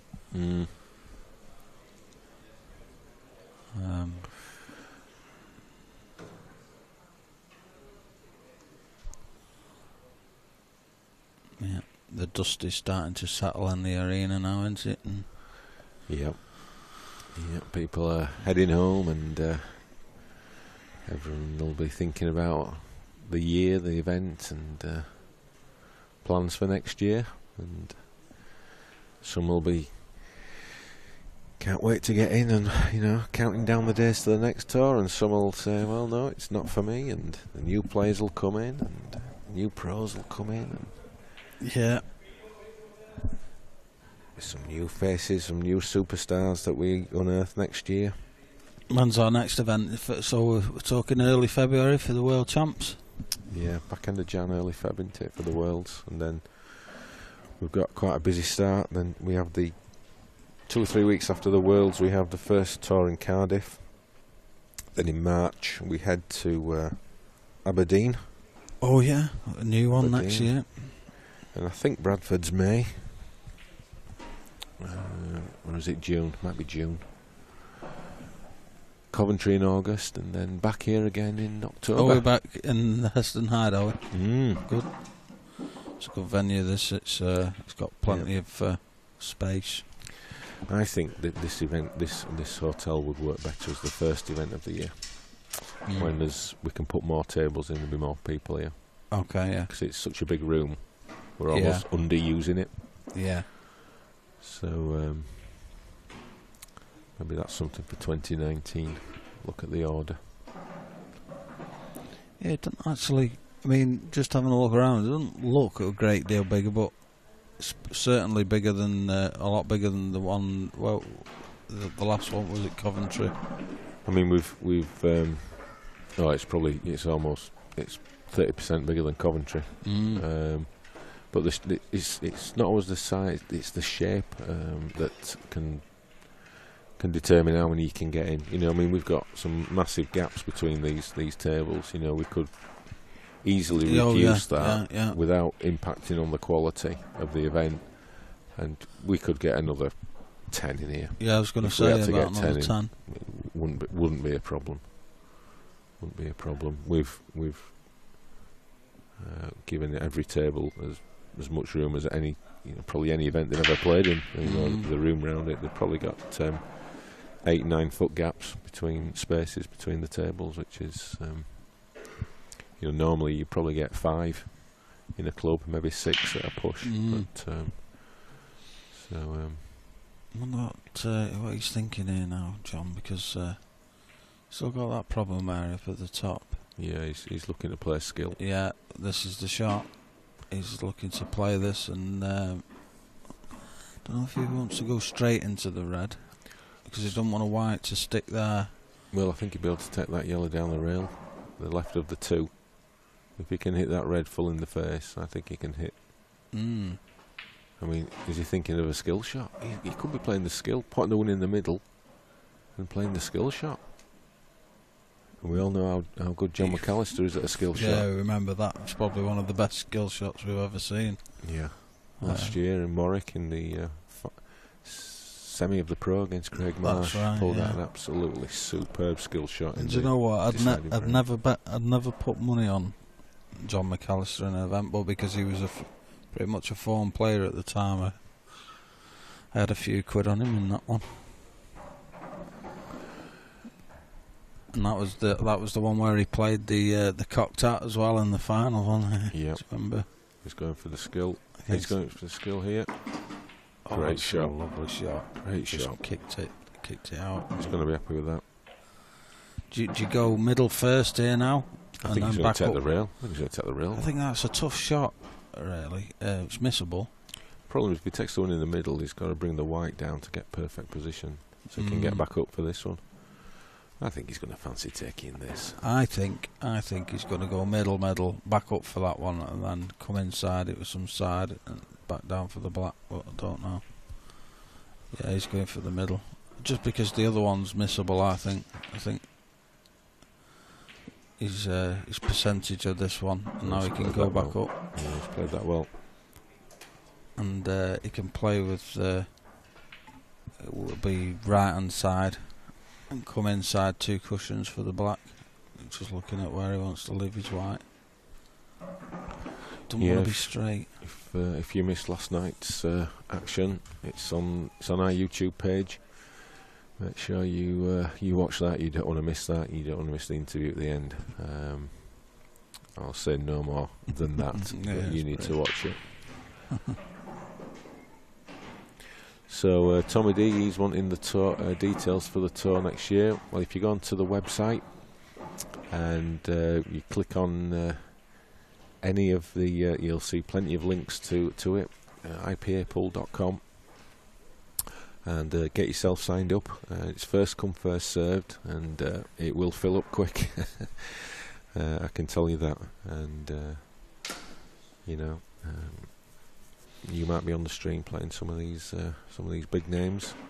And, big shot here. He's gonna. Is he choosing to punch it back out and maybe come down the table for the back into the middle?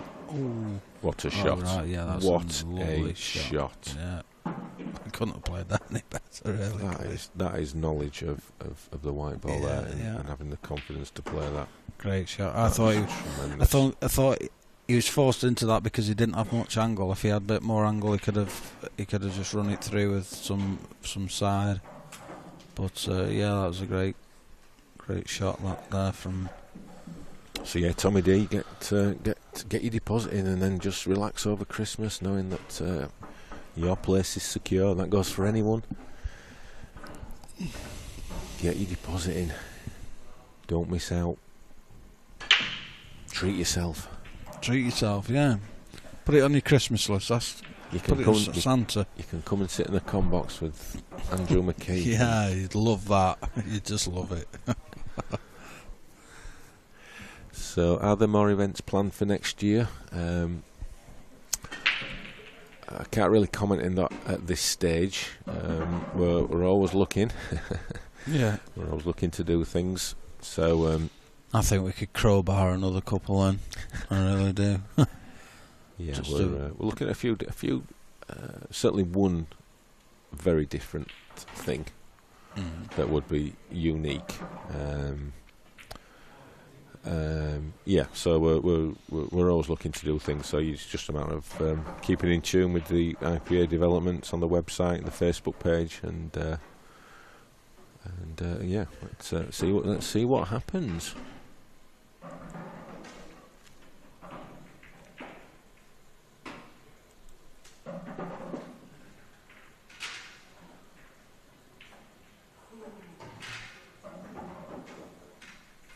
So to enter next year in total, it's so you see John there really focused while Ronan's at the table. Oh, a shot there from Ronan. Where's his white gone? I can't see because he's in the way, but it's come to the middle of the table. Yeah.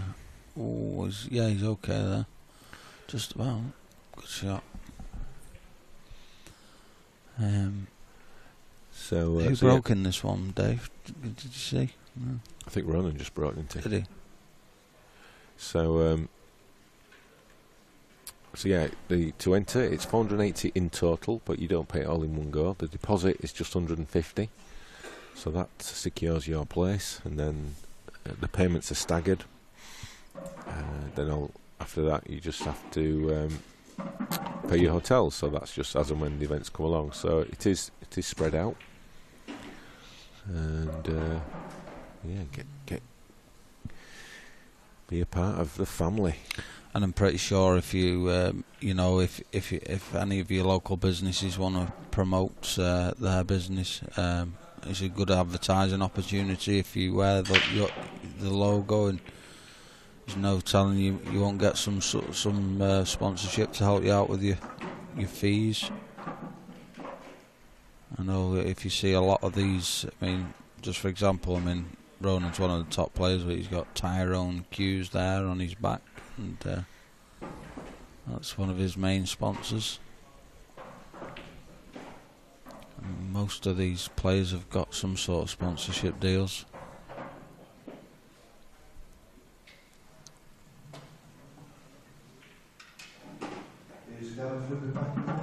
Or if you know anybody that would like to get involved in sponsoring some of the events, Kev will be welcome any suggestions, set up any meetings, potential sponsors. Yeah, if you want to sponsor, advert on the stream or advert in the arena, or you want to sponsor an event, just get in touch. Chairman at IPApool.com. We can give your business, a real raise the awareness to the biggest audience that Pool's ever seen. So just drop us a line, and I think you'll be surprised how good a value it is when you look at the stats and how many people watch and the number of minutes viewed. We're talking 7-figure numbers. So yeah, just get your brand associated with one of these great events. Just have a quick look at the stats there. There's not a great deal in this. I think we might have missed a couple of little points off there, but pretty solid match really. Only one missed pot from John, none from Ronan. A couple of unforced errors each, and a late stage in this game. It's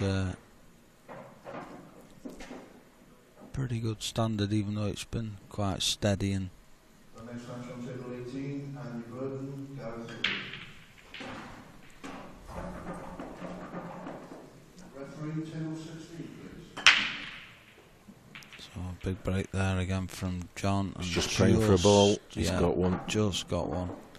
So 6 yellows. I think it's yellows that he's going to be looking at.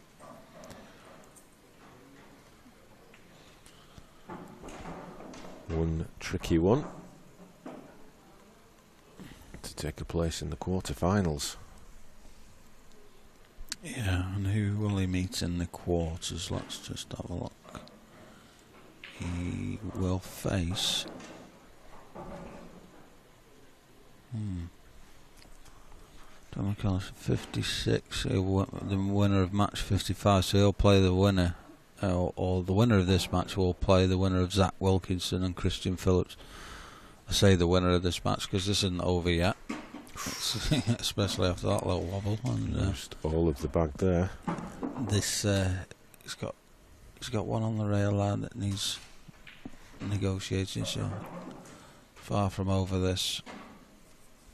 Ronan, although he needs 3 frames, you saw how quickly a 3-frame can evaporate like it did at the start of the match. When Ronan has got history this weekend of erasing 3 and 4 frame deficits, so he's not really going to be phased about 7-5. He's just going to keep in the zone and hope he gets a chance. Okay, that's a nice shot. but the next shot after it will be the big pressure shot.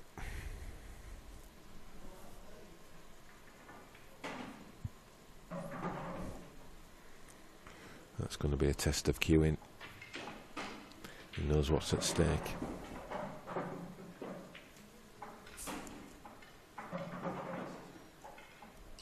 He's got to make sure of this one first.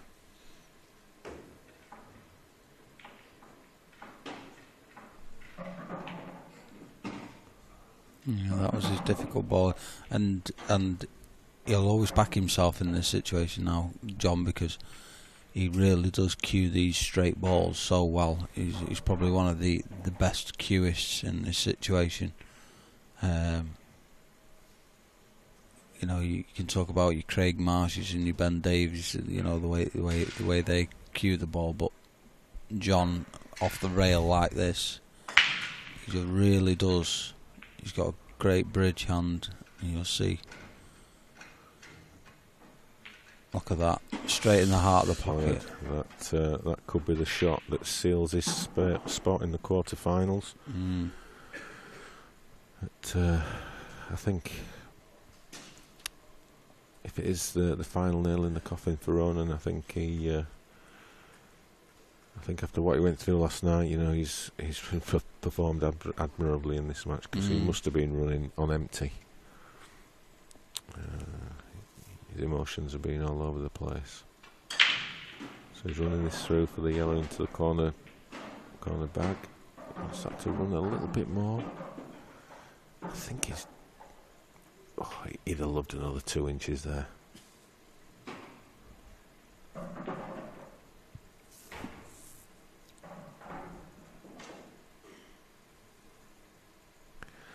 Yeah, I wonder if yeah, he can't just screw back and take it in the middle. He's slightly at the wrong angle. So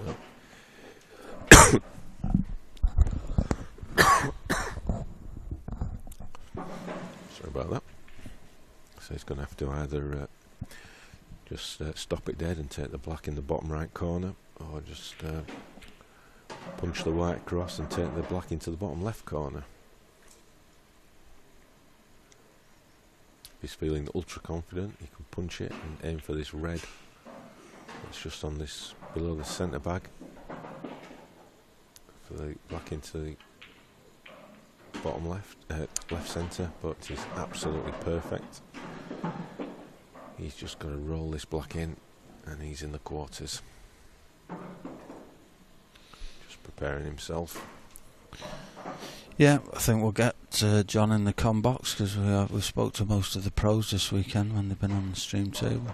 And, black. Good victory this for John.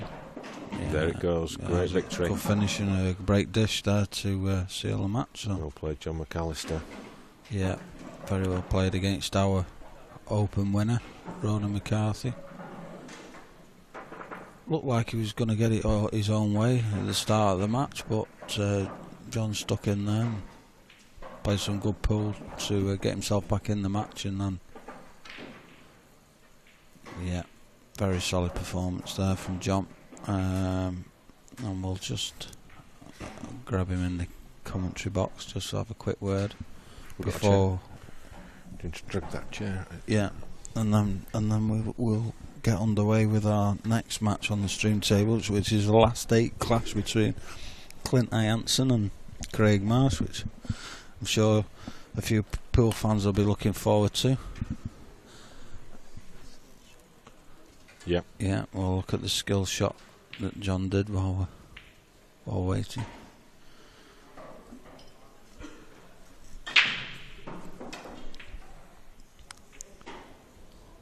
So that was a great shot. Yeah. So John's just coming round now. We'll just grab a few words.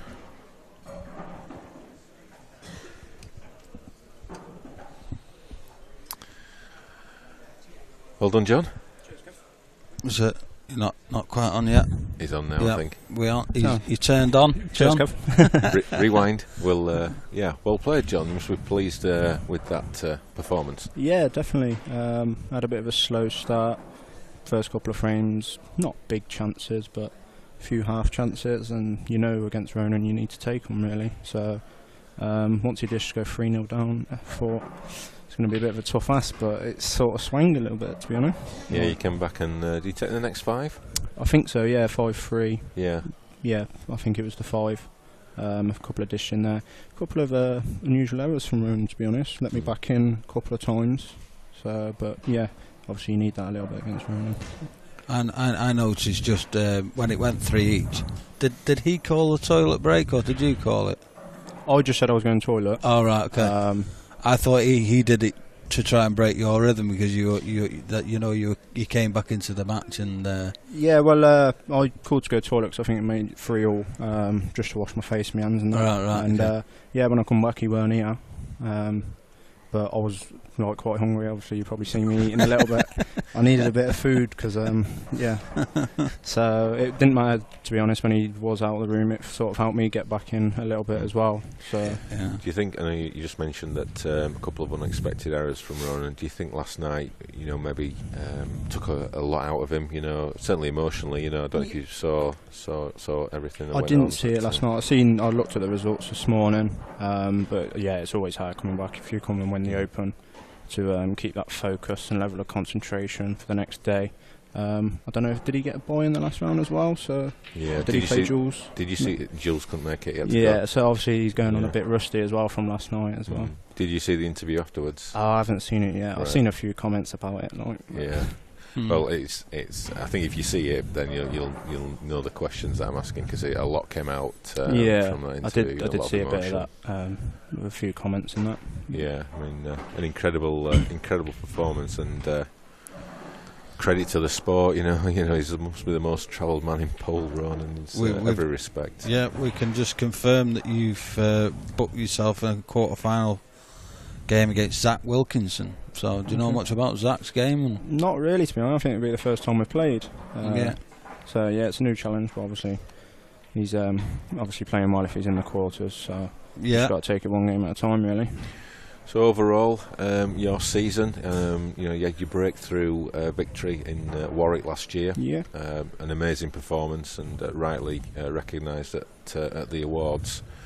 Has you not quite got to where you'd hoped to be, or is other things going on, or I think obviously I got to the final of the first pro event, and I had a couple of chances in that final, so I was a bit gutted that I didn't win that. But yeah, I think Bradford was just one of them events. I lost first round in both, just nothing really going my way. Can't remember in Newcastle I played decent, I think, but I think I lost to Ronan in the pro event then.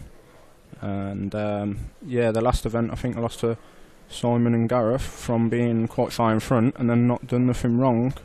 And it's just the level you're at. I think both last 16. I think Hibbert dished the next 5 to win. So it's one of them. Even if you're 4 or 5 ahead, it's never over in this game. And that was a bit frustrating. So I think I took a little break. But it seems to have done me well a little bit, just practicing every now and then. I think going on fresh as well, not expecting too much. And I think, because I've not really missed too much this weekend. It's just little bits here and there that's gone wrong. So quarters, Zach next, and no disrespect to Zach, but you're going to go into that match as favourite. Okay. Potentially semi-final, so you start to get the juices going, and I to the business end. Something to do with the pro event with me. I seem to do a lot better in the pro event than the main event for some reason. I don't know what it is, but I'll just take one game at a time, see what happens. But I know if I play like that and break quite well, I've got a really good chance. And I think we're seeing that. Matt Founders got beat by Lee Ray this morning.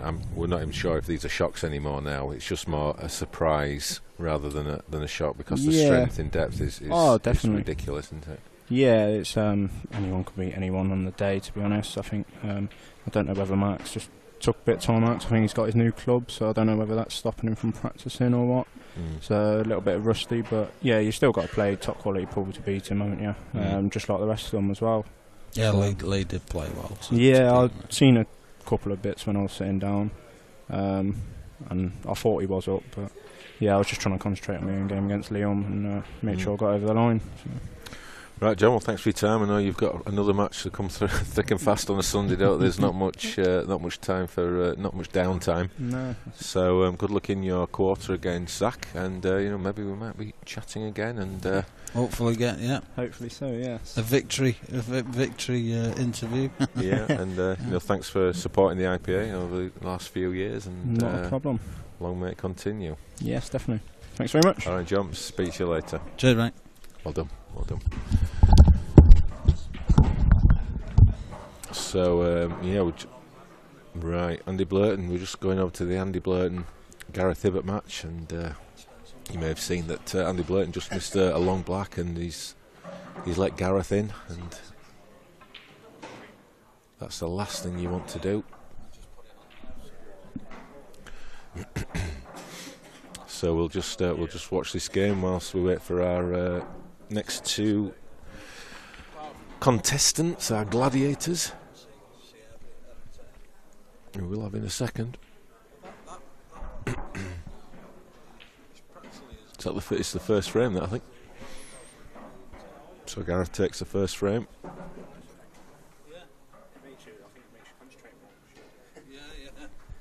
Yeah, 1-0 to Gareth Hibbert in the quarter-final.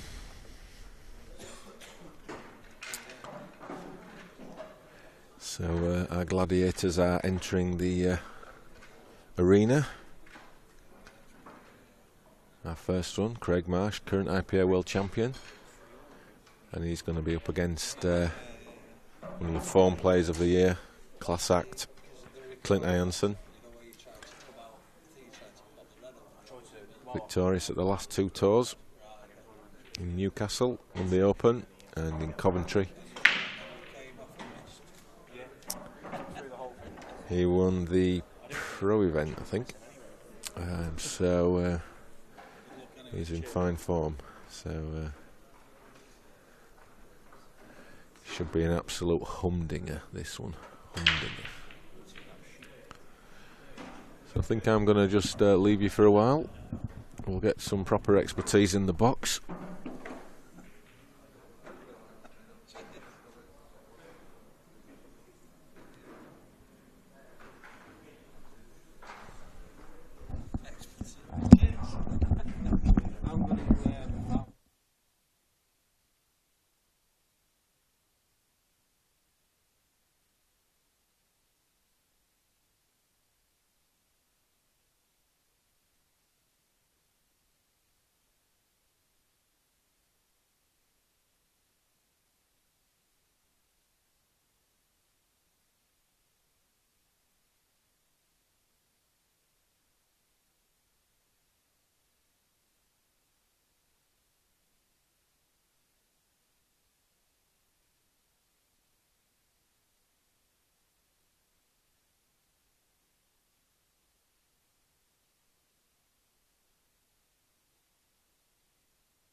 Check, yep, back on.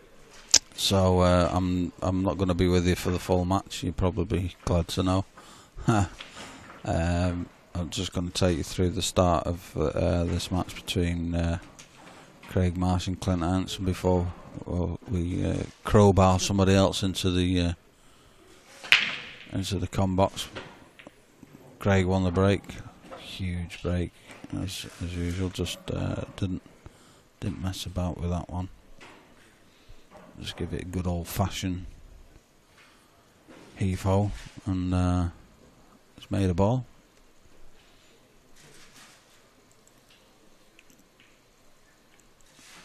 Chosen to take reds. That's a nice little. He's not found a nice little gap there, so he could play this and develop his awkward red. Just like I always potted it. don't think he'd be bothered with that, really. It's not perfect position, but he's got to...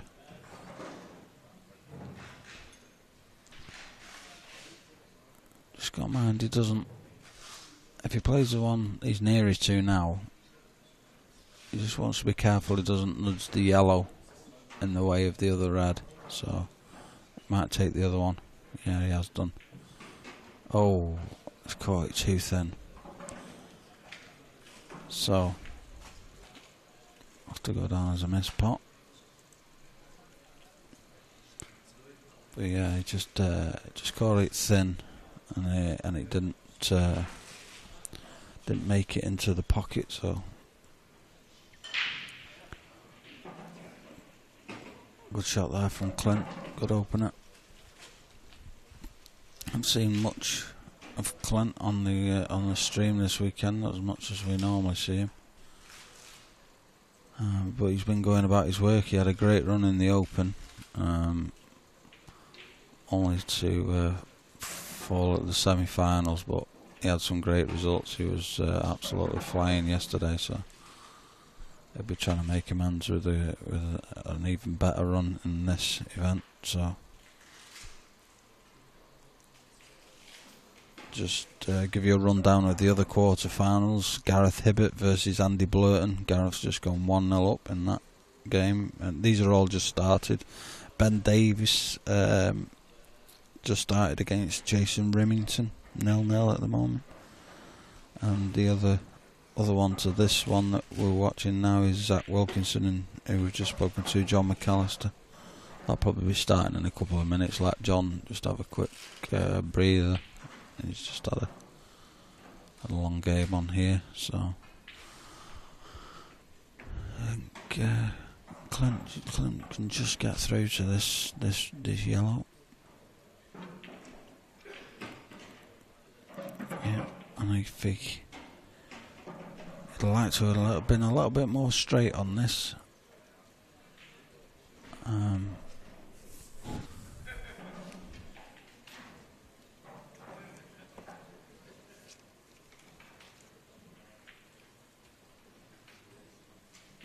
So we're just joined in the com box by commentator compadre Simon Webb. How are you, Simon? How you doing? Yep, very good. You've been dodging this com box all weekend. Oh, busy playing. Busy playing. Yeah, playing and losing. Chances a fine thing. Yeah, played Gareth Hibbert this morning, and if he plays the way he played against me for the rest of the tournament, he'll take some beating. Yeah, played really well. So, yeah. Man on a mission. He wants to make up for some. Yeah, he hasn't won an event since this event last year. He won the Open, the British Open last year in Brighton, roughly this time. Oh, that's unlucky. And he had the perfect angle for his last yellow, so Marsh can get through to this one in the middle. The black's still a little bit, needs a bit of work to get on, but... So has Marsh already had a chance in this frame? He has, yeah, and he broke and potted, and he played a ball into the middle pocket and just hit it too thin. These are the situations where, as a new professional and trying to learn and get better, I'm really interested to see how he's going to go about this. You know, what's his plan for that black? That's, he's come to the table with 3 easy reds, but the black's a problem. How, trying to pick his brains and learn from what he's going to do. He's finished pretty horrible, I think. Here, I think he's going to. Is he going to try and skill shot the yellow and hope to come back into open play, or try to knock the black away? So he's tried to get a bit more of a fuller contact on the black and then back himself to make the long red. I wouldn't be surprised if he bangs this in and finds a way around the angles. It looks like he's going to be close to the top right corner. Oh, he's got the angle as well. He got the white. Yeah. Oh, that was so close. Foul. So, a couple of early mistakes in this first frame from Craig. Does Clint pick the white up and just pot the yellow and get position, or does he just nudge the black over the pocket? Just nudge the black over the pocket. Probably hit it Yeah. 2 inches harder than he wanted, Yeah. but absolutely fine. Yeah, better to make sure you hit the cushion. Yeah. Oh, and try and Don't get too cute with the pot. Don't get too Yeah. cute with the. Don't try and leave it in the jaws or anything. Just on and off the cushion. So two chances apiece. And, Clint goes 1-0 up. Yeah. Clint is the man in form. He had a good run yesterday after two back-to-back good tours. So winning two events in Newcastle and Coventry. So and a semi-final yesterday and a quarter-final so far today. So definitely the man in form on the tour. Yeah. Definitely. We've got the Yeah. the Gaza bit Andy Blurton game. Just our Gaza's gone 2-0 up now. So Yeah, just been chatting to Bebby, our tournament director, and sort of trying to make a much better use of utilising this second table that we can get good coverage of. We can show you pretty much every table in the arena, but this table that Gaz Hibbert and Andy Blurton are playing on we can get pretty good shots from there. So.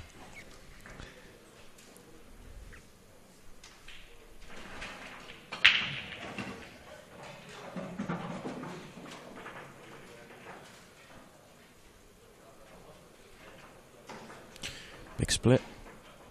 Reds look rather nice. If he's got an opening red, which he may not have.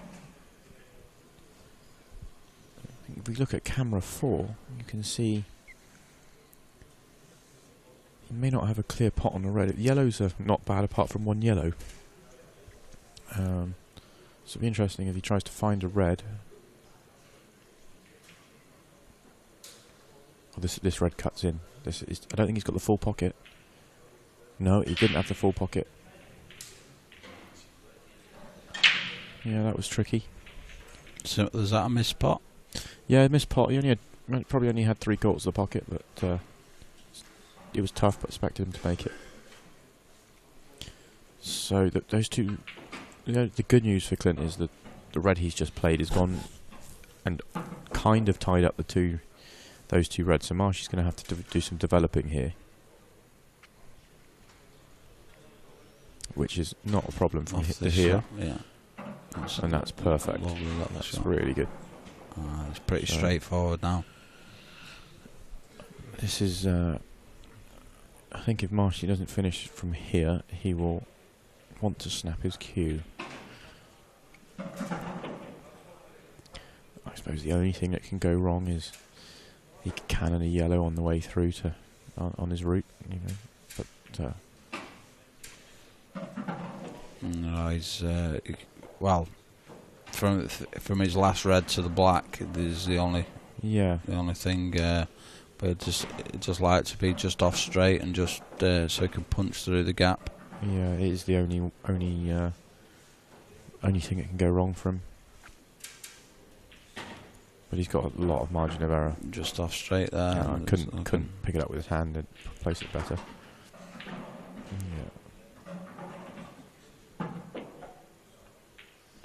Yeah.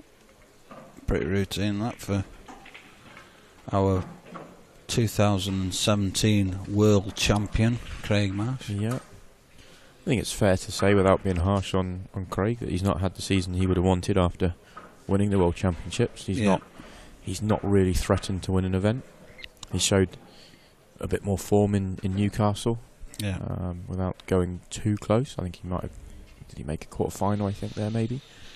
Yeah, we had him in the com box yesterday, and we were asking him how it feels for him, since he's become world champion, and he said the hunger has just waned a little bit, compared to, now he's achieved the pinnacle of the sport. He's won everything that he can win. Yeah, he's won tour events, pro events. He's won.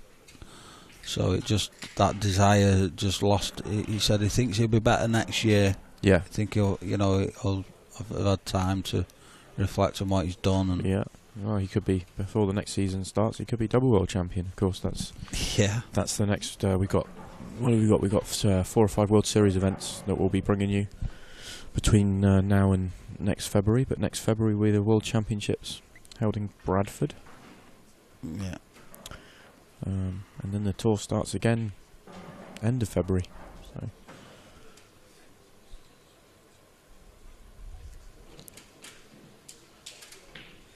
pointing out to Kev before, Simon, that my local club there, Silk Town Snooker Centre in Macclesfield, they've just had the 861. Strachan 861 on, lovely. Yeah. No, it's certainly mentioned there the IPA tour. Yeah. So no, that's great. I'm certainly seeing it more and more across the country now. Yeah. I think I just think when players, there are a lot of people out there that are sort of sceptical and they don't want to change and they like nap cloth, they like the green cloth, but I think if you've got an open mind and you give this a go, you'll fall in love with it. I think I don't know. I think I don't know anyone that doesn't like it. Yeah. I know a couple of players that just prefer the nap cloth because it's what they've grown up with. But they don't dislike this. It's just they prefer the nap. And we're talking I've spoken to hundreds of players about it, and we're talking about 2 players. Yeah. So we're just having a little bit of a tip tap here. Neither player really wanting to push the boat out with anything. Yeah, I think Clint's going to take on yellows. Yeah, he's left a cut in the middle. Marsh has now. She's made. So what problems does he have? The yellow to the right hand side. Who broke in this frame, and was it the depot off the break? It was Craig broke, made a ball, yeah, and so that was Clint's only awkward ball. Was that the only ball that didn't go was that the one he's just developed. So he's got He's got just a plant in the top right hand end of the table, or he can play on the one nearest pocket and then come back out, so he just needs to work that through. Now everything's got a pocket, he just needs to find his way. These are the sort of when you see finishes like these, that they look a lot easier than they actually are, but you're almost, when you're playing against players like this, you've almost... we just caught that a little bit thin. Yeah, you've almost not lost the frame, you've almost written the frame off in this stage, because everything goes. And you're surprised if they don't take these out. He's just going to have to reroute here. I think he wanted to roll this through and play the yellow into the opposite middle. I think he's going to have to go through the gap now, a little soft stun. To play for the one at the top. Yeah. Yeah. Which looks perfect. Yeah. He can use that yellow in the middle of the table to get onto his black, so it's all about getting the right angle off this one now. And that's perfect as well. If he finished just off, if he was straight or just off straight, then his positional play would have been tricky. But I think he can screw just straight down the table. I think this is just the perfect angle. He can see the centre of the white and he can just come down. He wants to be straight on the yellow into the left centre after this. Maybe it's a little bit straight. Yeah, awkward queuing. I think it's more of a stun shot than that just below middle and just stun it. Like stunning it backwards. It's not a screw shot. Yeah. He's a little short. I think he's okay. Yeah. He's okay as long as he gets a little bit of traction on the white. Yeah. It's pretty. It's not that unrealistic to just catch the red too thick and end up snookering yourself like that. Oh. Yeah. It's one of those you don't want to get too much on it and the white get away from you, and you just underhit it a little bit and don't get the top on it. It was a delicate little shot. Be disgusted with the result. I've got about 5 minutes before I've got to get my taxi, and I'll be heading back towards getting my train from London Euston, so I'm going to have to leave you in a few minutes. Okay. But it's been an enjoyable season, and I've been happy to commentate with you. And have you found, so same as me, first year professional, have you... Been tough, yeah, but it's been a learning curve. I think my game's improved. The results I'm pretty sure will come. And now my local club's got the cloth, so I can practice on the right conditions. So yeah, I'm happy with the season. I I'm a pool lover. I just, whether I do well or not, I like being here. I like the buzz. I like watching pool. Yeah. I like learning off the best players. The way I viewed this season, I got to. That's some like Craig Marsh. It was a fairly, I wouldn't say careless first shot, but the first shot got away from him, and he's not. Shocked he missed that ball, but probably stemmed from the first shot. But yeah, I've viewed this season without. I didn't want to give my. I'm not trying to judge my performances on results and beat myself up too much or anything like that. I've just tried to. I feel like I've ended the season as a far better player than I started it. I've learnt loads. It's been incredibly tough. It's hard. These guys can really play. You take my match today. I'm 6-1 down, and I've only had a go in one frame other than the frame I won. And that I was snookered in. So, and that, sometimes you've just got to tip your hat and say well played, and learn. And while you're playing them, you're learning what they're doing, and hope that you can start to do that as well. Yeah. So overall, I'm excited for next year. Hope to continue improving. Yeah.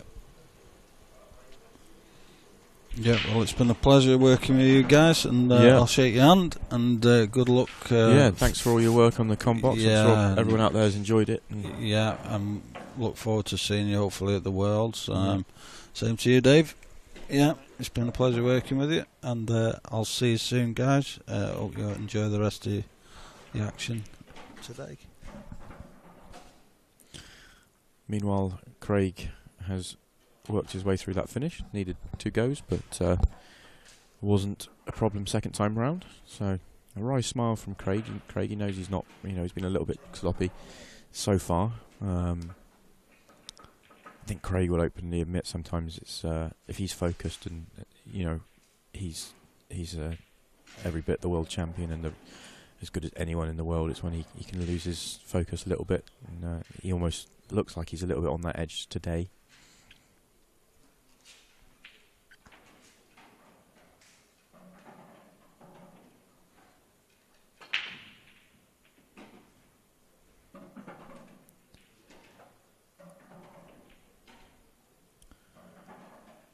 It's a good break. Yellows look rather inviting here. I don't think there's any yellow needs a helping hand. Everything's got a pocket, so it's a case of just planning his route. Black could be tricky, but it's unlikely he's going to want to move it. Back himself to make that down the rail, or even play for it as a double. It's a fairly controllable double where the black's finished. So he just needs to pick his route. Make amends for the last frame where he missed his position onto the black.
He's a little bit thinner on this, I think, than he really wanted to be, but it looks controllable enough.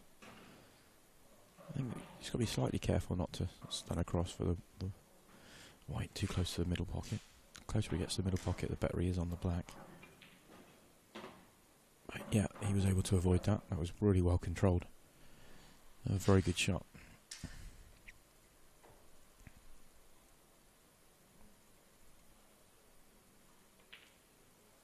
Yeah, no mistakes this time. So a break and finish from Clint makes the scores level.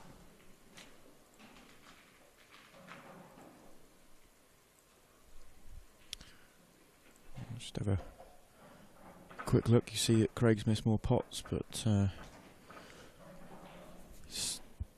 couple of pots for Clint, 3 pots for Craig, but they've both made pots off each of their breaks. See if that can continue here.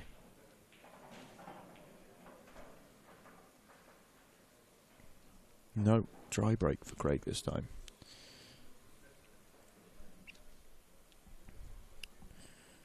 So we've reached that time in the weekend where you're going to hear the commentators' voices get quieter and quieter. We're at the quarter-final stage in the professional event, so we've got four professional matches on, and very similar stage in the amateur event. So one side of the arena's already been closed down, and when a large majority of the players are on their way home, so the arena just gets a little bit quieter. So you may need to turn your volume up, because I'm going to start whispering more and more the quieter it gets.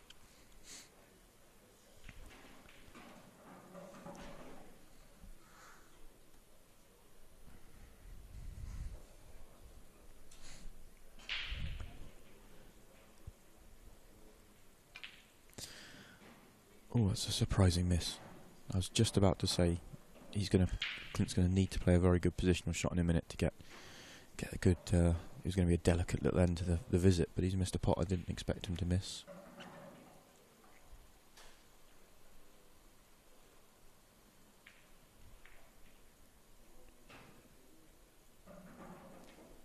Not a disaster for him though, because Craig doesn't have anything to go at here. Craig will just be happy to be getting into the frame.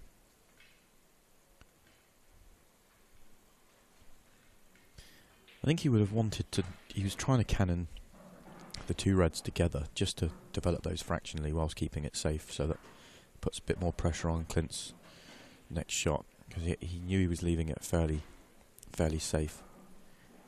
Unless he might be able to get through the gap to the yellow nearest the right middle and to snick it in. Oh, he could. That's actually really unlucky for Craig. He had probably one spot at the top there where he could leave that, and to leave it is probably, well, it is very unlucky.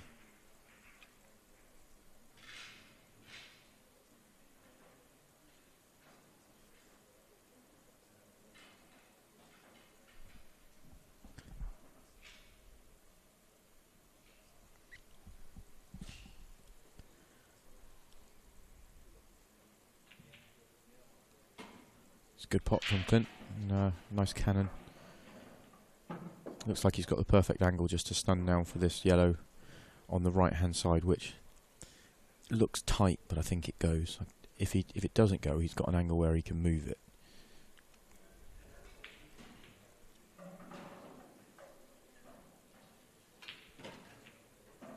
He did have to move it, and it looks like he's holding his hand up, which suggests he's okay. He can pop this one over you can just see enough, which is a pretty simple position. So this is frame over with this pot here. Yeah.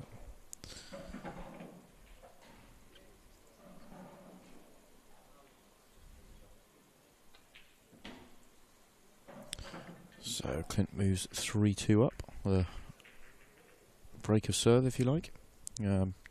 Just keeping half an eye on the chat, and Adam Kirk asks if the amateur final will be streamed. We can never tell whether it will make the stream table or not. It really does depend on schedules. It is so difficult for us to get that match on the stream as well. But what we have got now is that we've got two tables we can show you really good coverage of. So we'll certainly be bringing you more coverage of the amateur final. I can't say whether it'll be completely, the full match will be streamed, but we'll certainly be able to update you much more than we have done in the past, and we'll continue to look at ways that we can improve that and bring you more coverage of the amateur tournaments.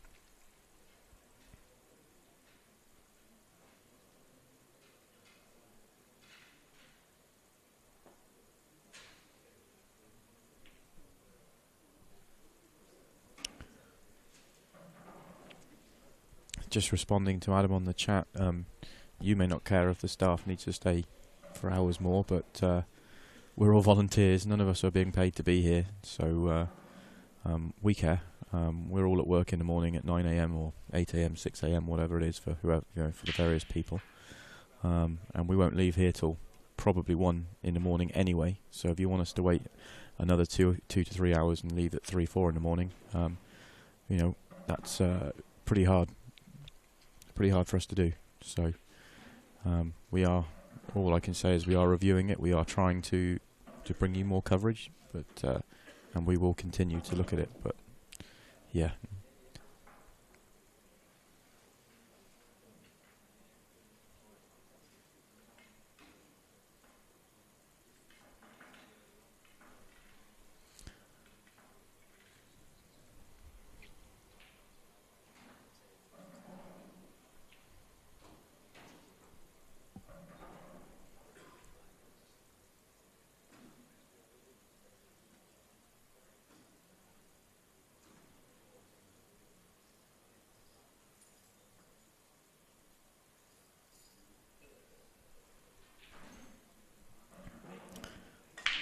So Adam would love to take some wages, but not sure where that money comes from.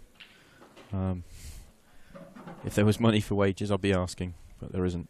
So unfortunately, we will do what we can.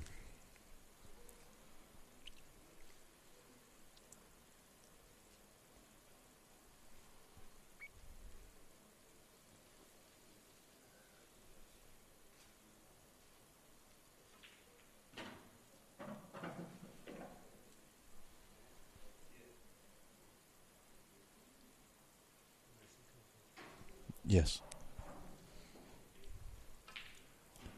Oh wow. Wow. Might want to see that again. That was we can get a replay of that. That was a surprising miss. He was playing with loads of side, trying to get the white up to the top rail to be for those two, but still a surprising miss from Craig.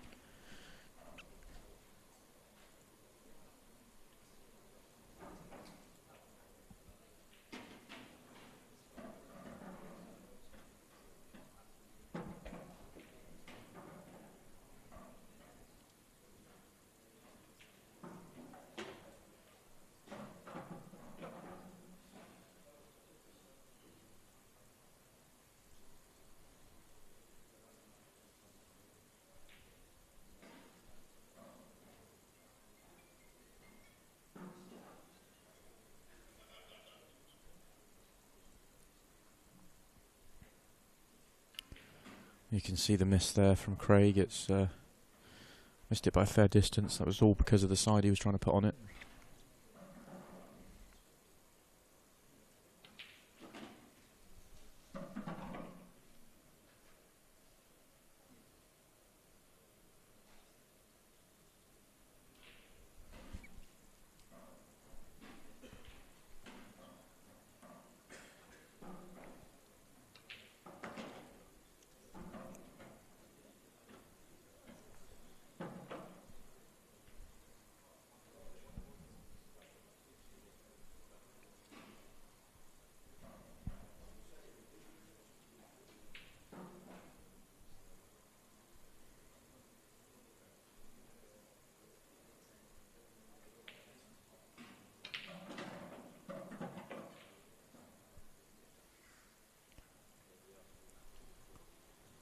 It's a good shot from Clint. He's got a nice little angle here. He should cannon the black and just nudge it down the rail a fraction. Could go wrong. Oh, I think he got a kick. I think he got a kick which threw the white so much wider. He's still got a shot at the black, but it's so much harder than he was expecting it to be.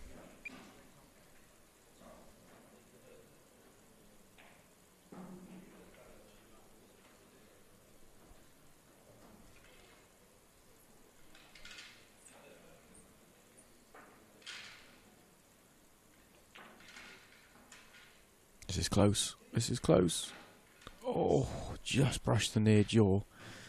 And so the pace he played at, I still thought it might drop. But, wow, we'll see how close. Look at that. Look how close that is to going in.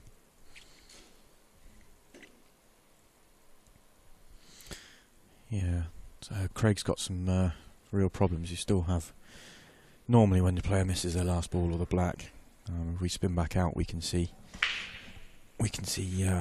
How many problems Craig's got. He's got. This will be a great shot if he gets position on this next ball. It's a great part, and he's done well to get to where he has. But he's so tough making this next one.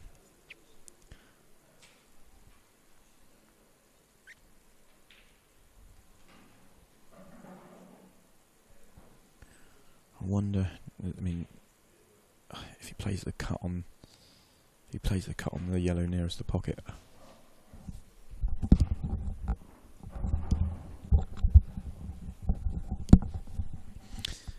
Yeah, if he plays the cut on the one nearest the pocket, how does he get on the other one? So I wonder if he's playing a sort of billiard shot. Oh, wow, he just played the double that would have won the frame if he made it. Yeah, so moves Clint 4-2 ahead. Just going to pop away from the commentary rocks for a few minutes, so might have a frame or two with no commentators, but stay tuned and we'll be back shortly.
4-3 up there. I'm not sure that they updated it.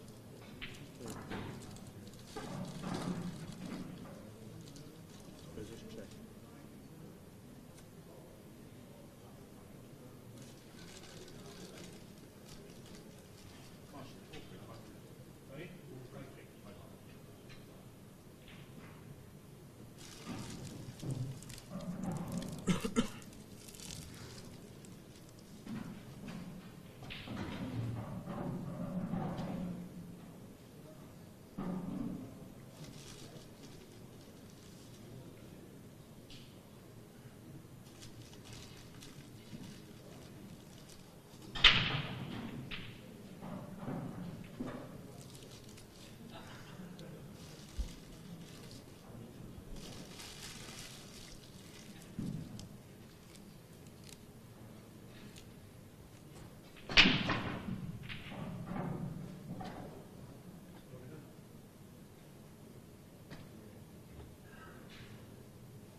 Sorry about that, guys. Just had to pop away for a couple of minutes. Rejoin the match now at 5-3.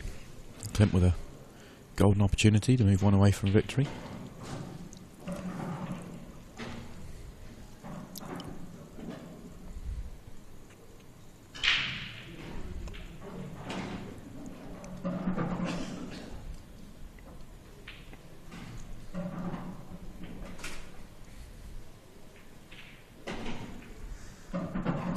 He's finished a fraction straight on this yellow, but where black goes to the left middle, so he shouldn't have a problem getting on it, but might be quite close to the rail.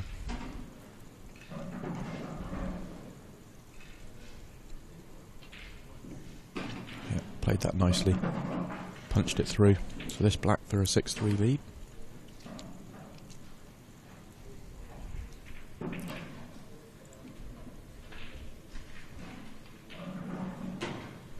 Which he negotiates, no problem. We can just cut to camera 6. We'll be able to bring you an update on the top semi-final. Andy Blurton playing Gareth Hibbert, and it's 5-4 to Andy Blurton, and he's breaking now, so we'll just stay with this match as he breaks, see what sort of split he gets. He really does crunch the break, a massive break.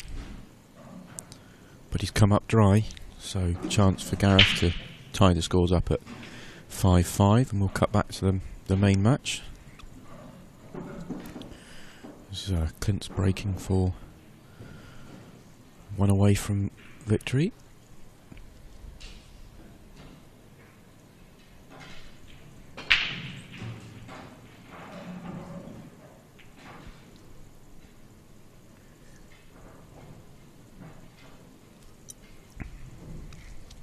He's come up dry, so what's Craig got left? Can he find a route here and clear these, put some pressure on with a break and finish of his own? And that's the way he needs to be thinking.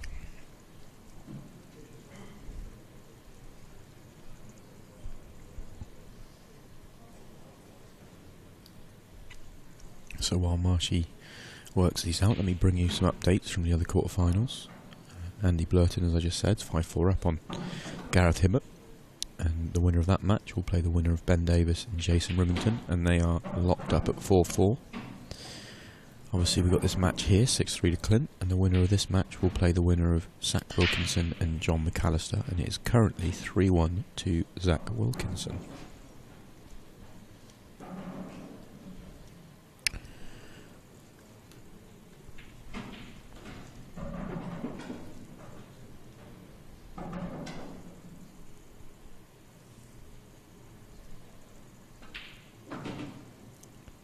Craig's biggest problem here is the red touching the yellow at the bottom of the table. He's got the one on the left side rail. I'm not sure that goes. With the other red in the way, it might do. If it does, that actually helps his case.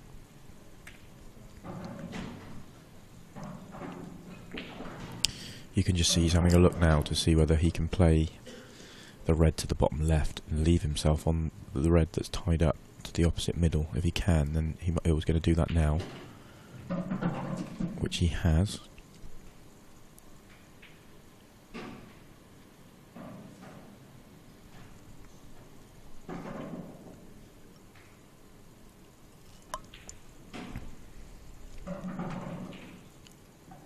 He's missed it. That was tricky, but never expected him to miss it. And by taking that red, that was the key red for Craig, but it's also the key red for Clint. Now he's taken that, Clint's yellow, which was going to be his difficult ball, his net now clear, and nothing in his way here for a run to the line.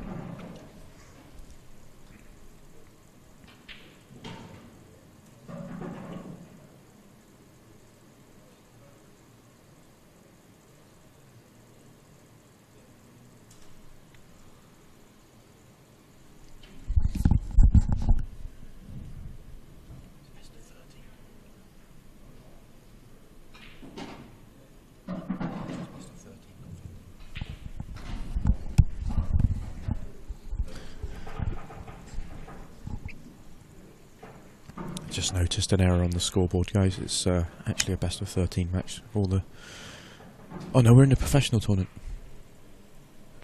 Sorry, I'm confused. It's been a long weekend. It is a race to 8, not a race to 7. Still in open mode.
Nicely controlled shot from Clint. So this simple black for a 7-3 lead, and now he's one away from victory.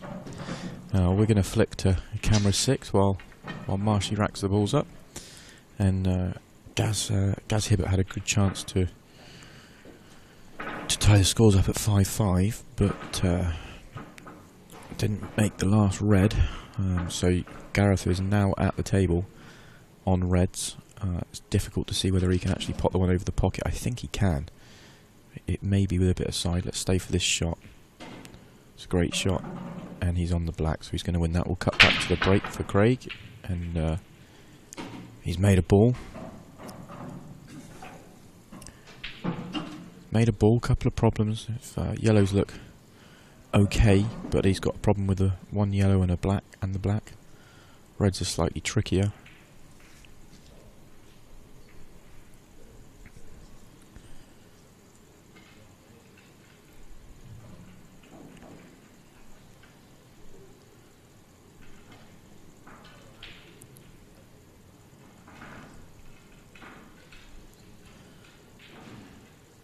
Very difficult to see how we can develop the problem area, which is that cluster of two reds, black and two reds and the yellow. They're all sort of blocking each other, whichever colour set he goes.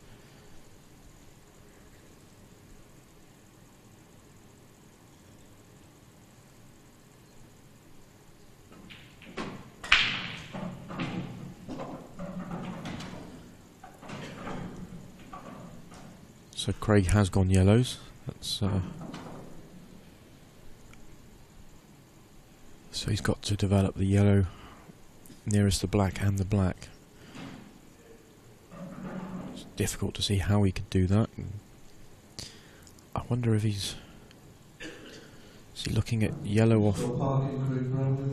He's looking at playing the yellow off the yellow nearest the pocket and making that the yellow he's playing and developing the black. This is, if this goes well, this is a very high tariff shot. No, caught the wrong side of the yellow. He's trying to catch the other side of the yellow, and it's not a disaster for him. He hasn't. I don't think left Clint a pot. Maybe he can. Oh, he can. He can see the. He can see the red to the bottom left. So he has left Clint a chance here. He's now got some problems to sort out, and that will help.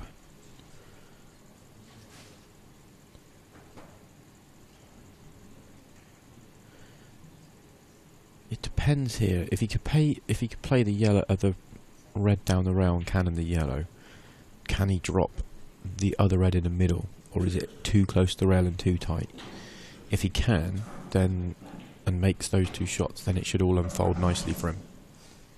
But it's I think the red does. I think if he does make that, cannons the yellow full in the face, that red would drop in. He would be able to drop that other red in the middle. He'd have to be careful not to tie up the red inside the black. You want the yellow to go further out to stop that from being a blocker. Of course, he might just play a containing shot, nudge the red over the pocket, yeah, and tie the white up.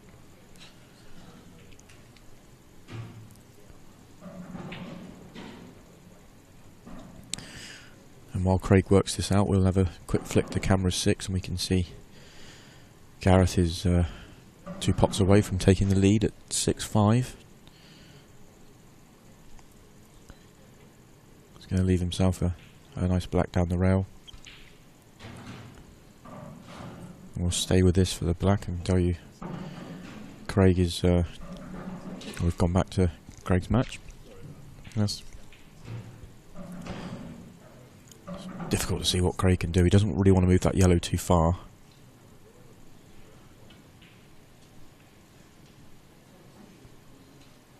I think that's a foul.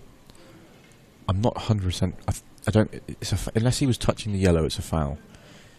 Yeah, it's a foul. He didn't want to move the yellow, so he's decided to try and play to pot the one over the left centre. I think off one cushion and didn't get it right.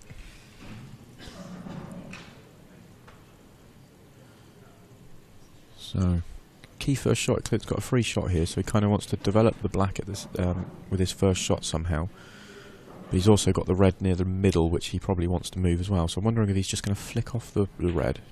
Oh, he's going to play it thicker, so the red moved the yellow, which is clever. And I can tell you that Gareth did make that black, so Gareth has moved 6-5 in front.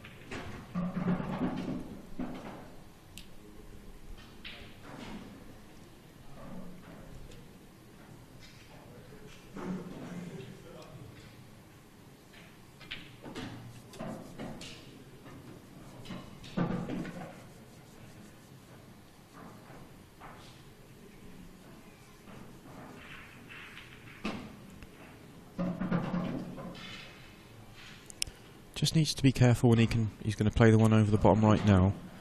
Just if he gets good position off this, it should be plain sailing. But if it goes slightly awkward, it could get away from him. Just needs to be careful with it.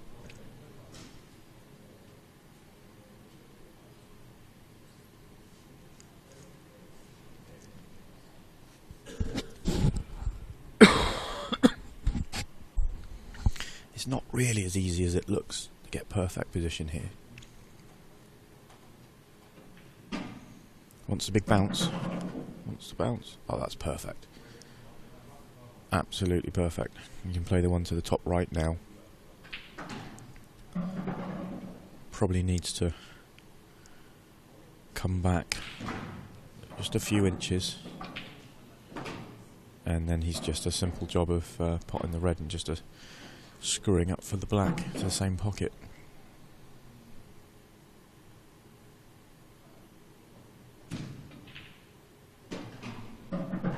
So this black for the match.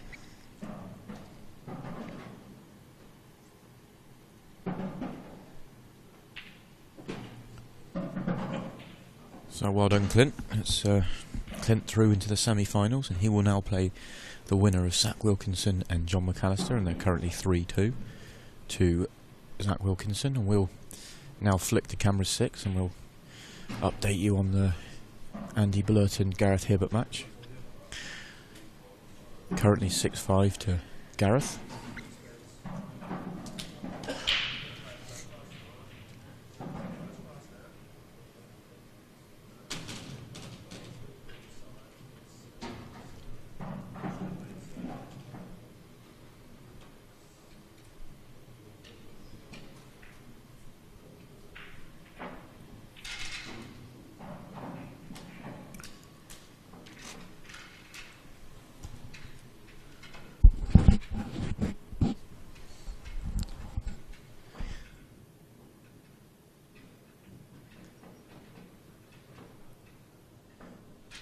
I'm not sure which match we'll be bringing you next. I haven't been given that information yet from the tournament director, but as soon as I have that information, I'll pass it on. But in the meantime, we can bring you coverage of a good match up in the quarterfinals of the professional event between Gareth and Andy.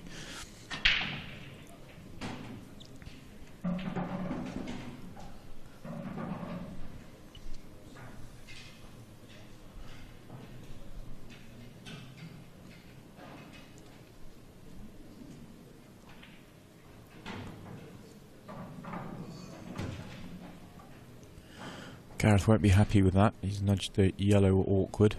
He can now develop it again off his next shot, but he didn't want to have to develop it again.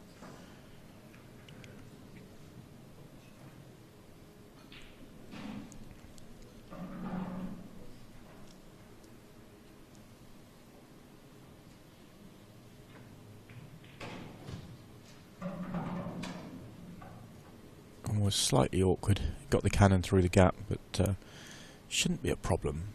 That won't be a problem. Would like to be a fraction straight on it. Yeah. Should be plain sailing from here now. Somewhere anywhere in the centre of the table. He's got a huge margin of error now.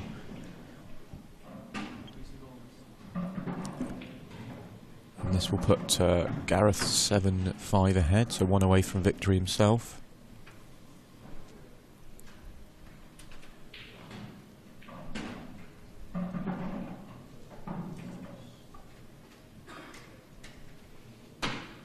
And there he goes.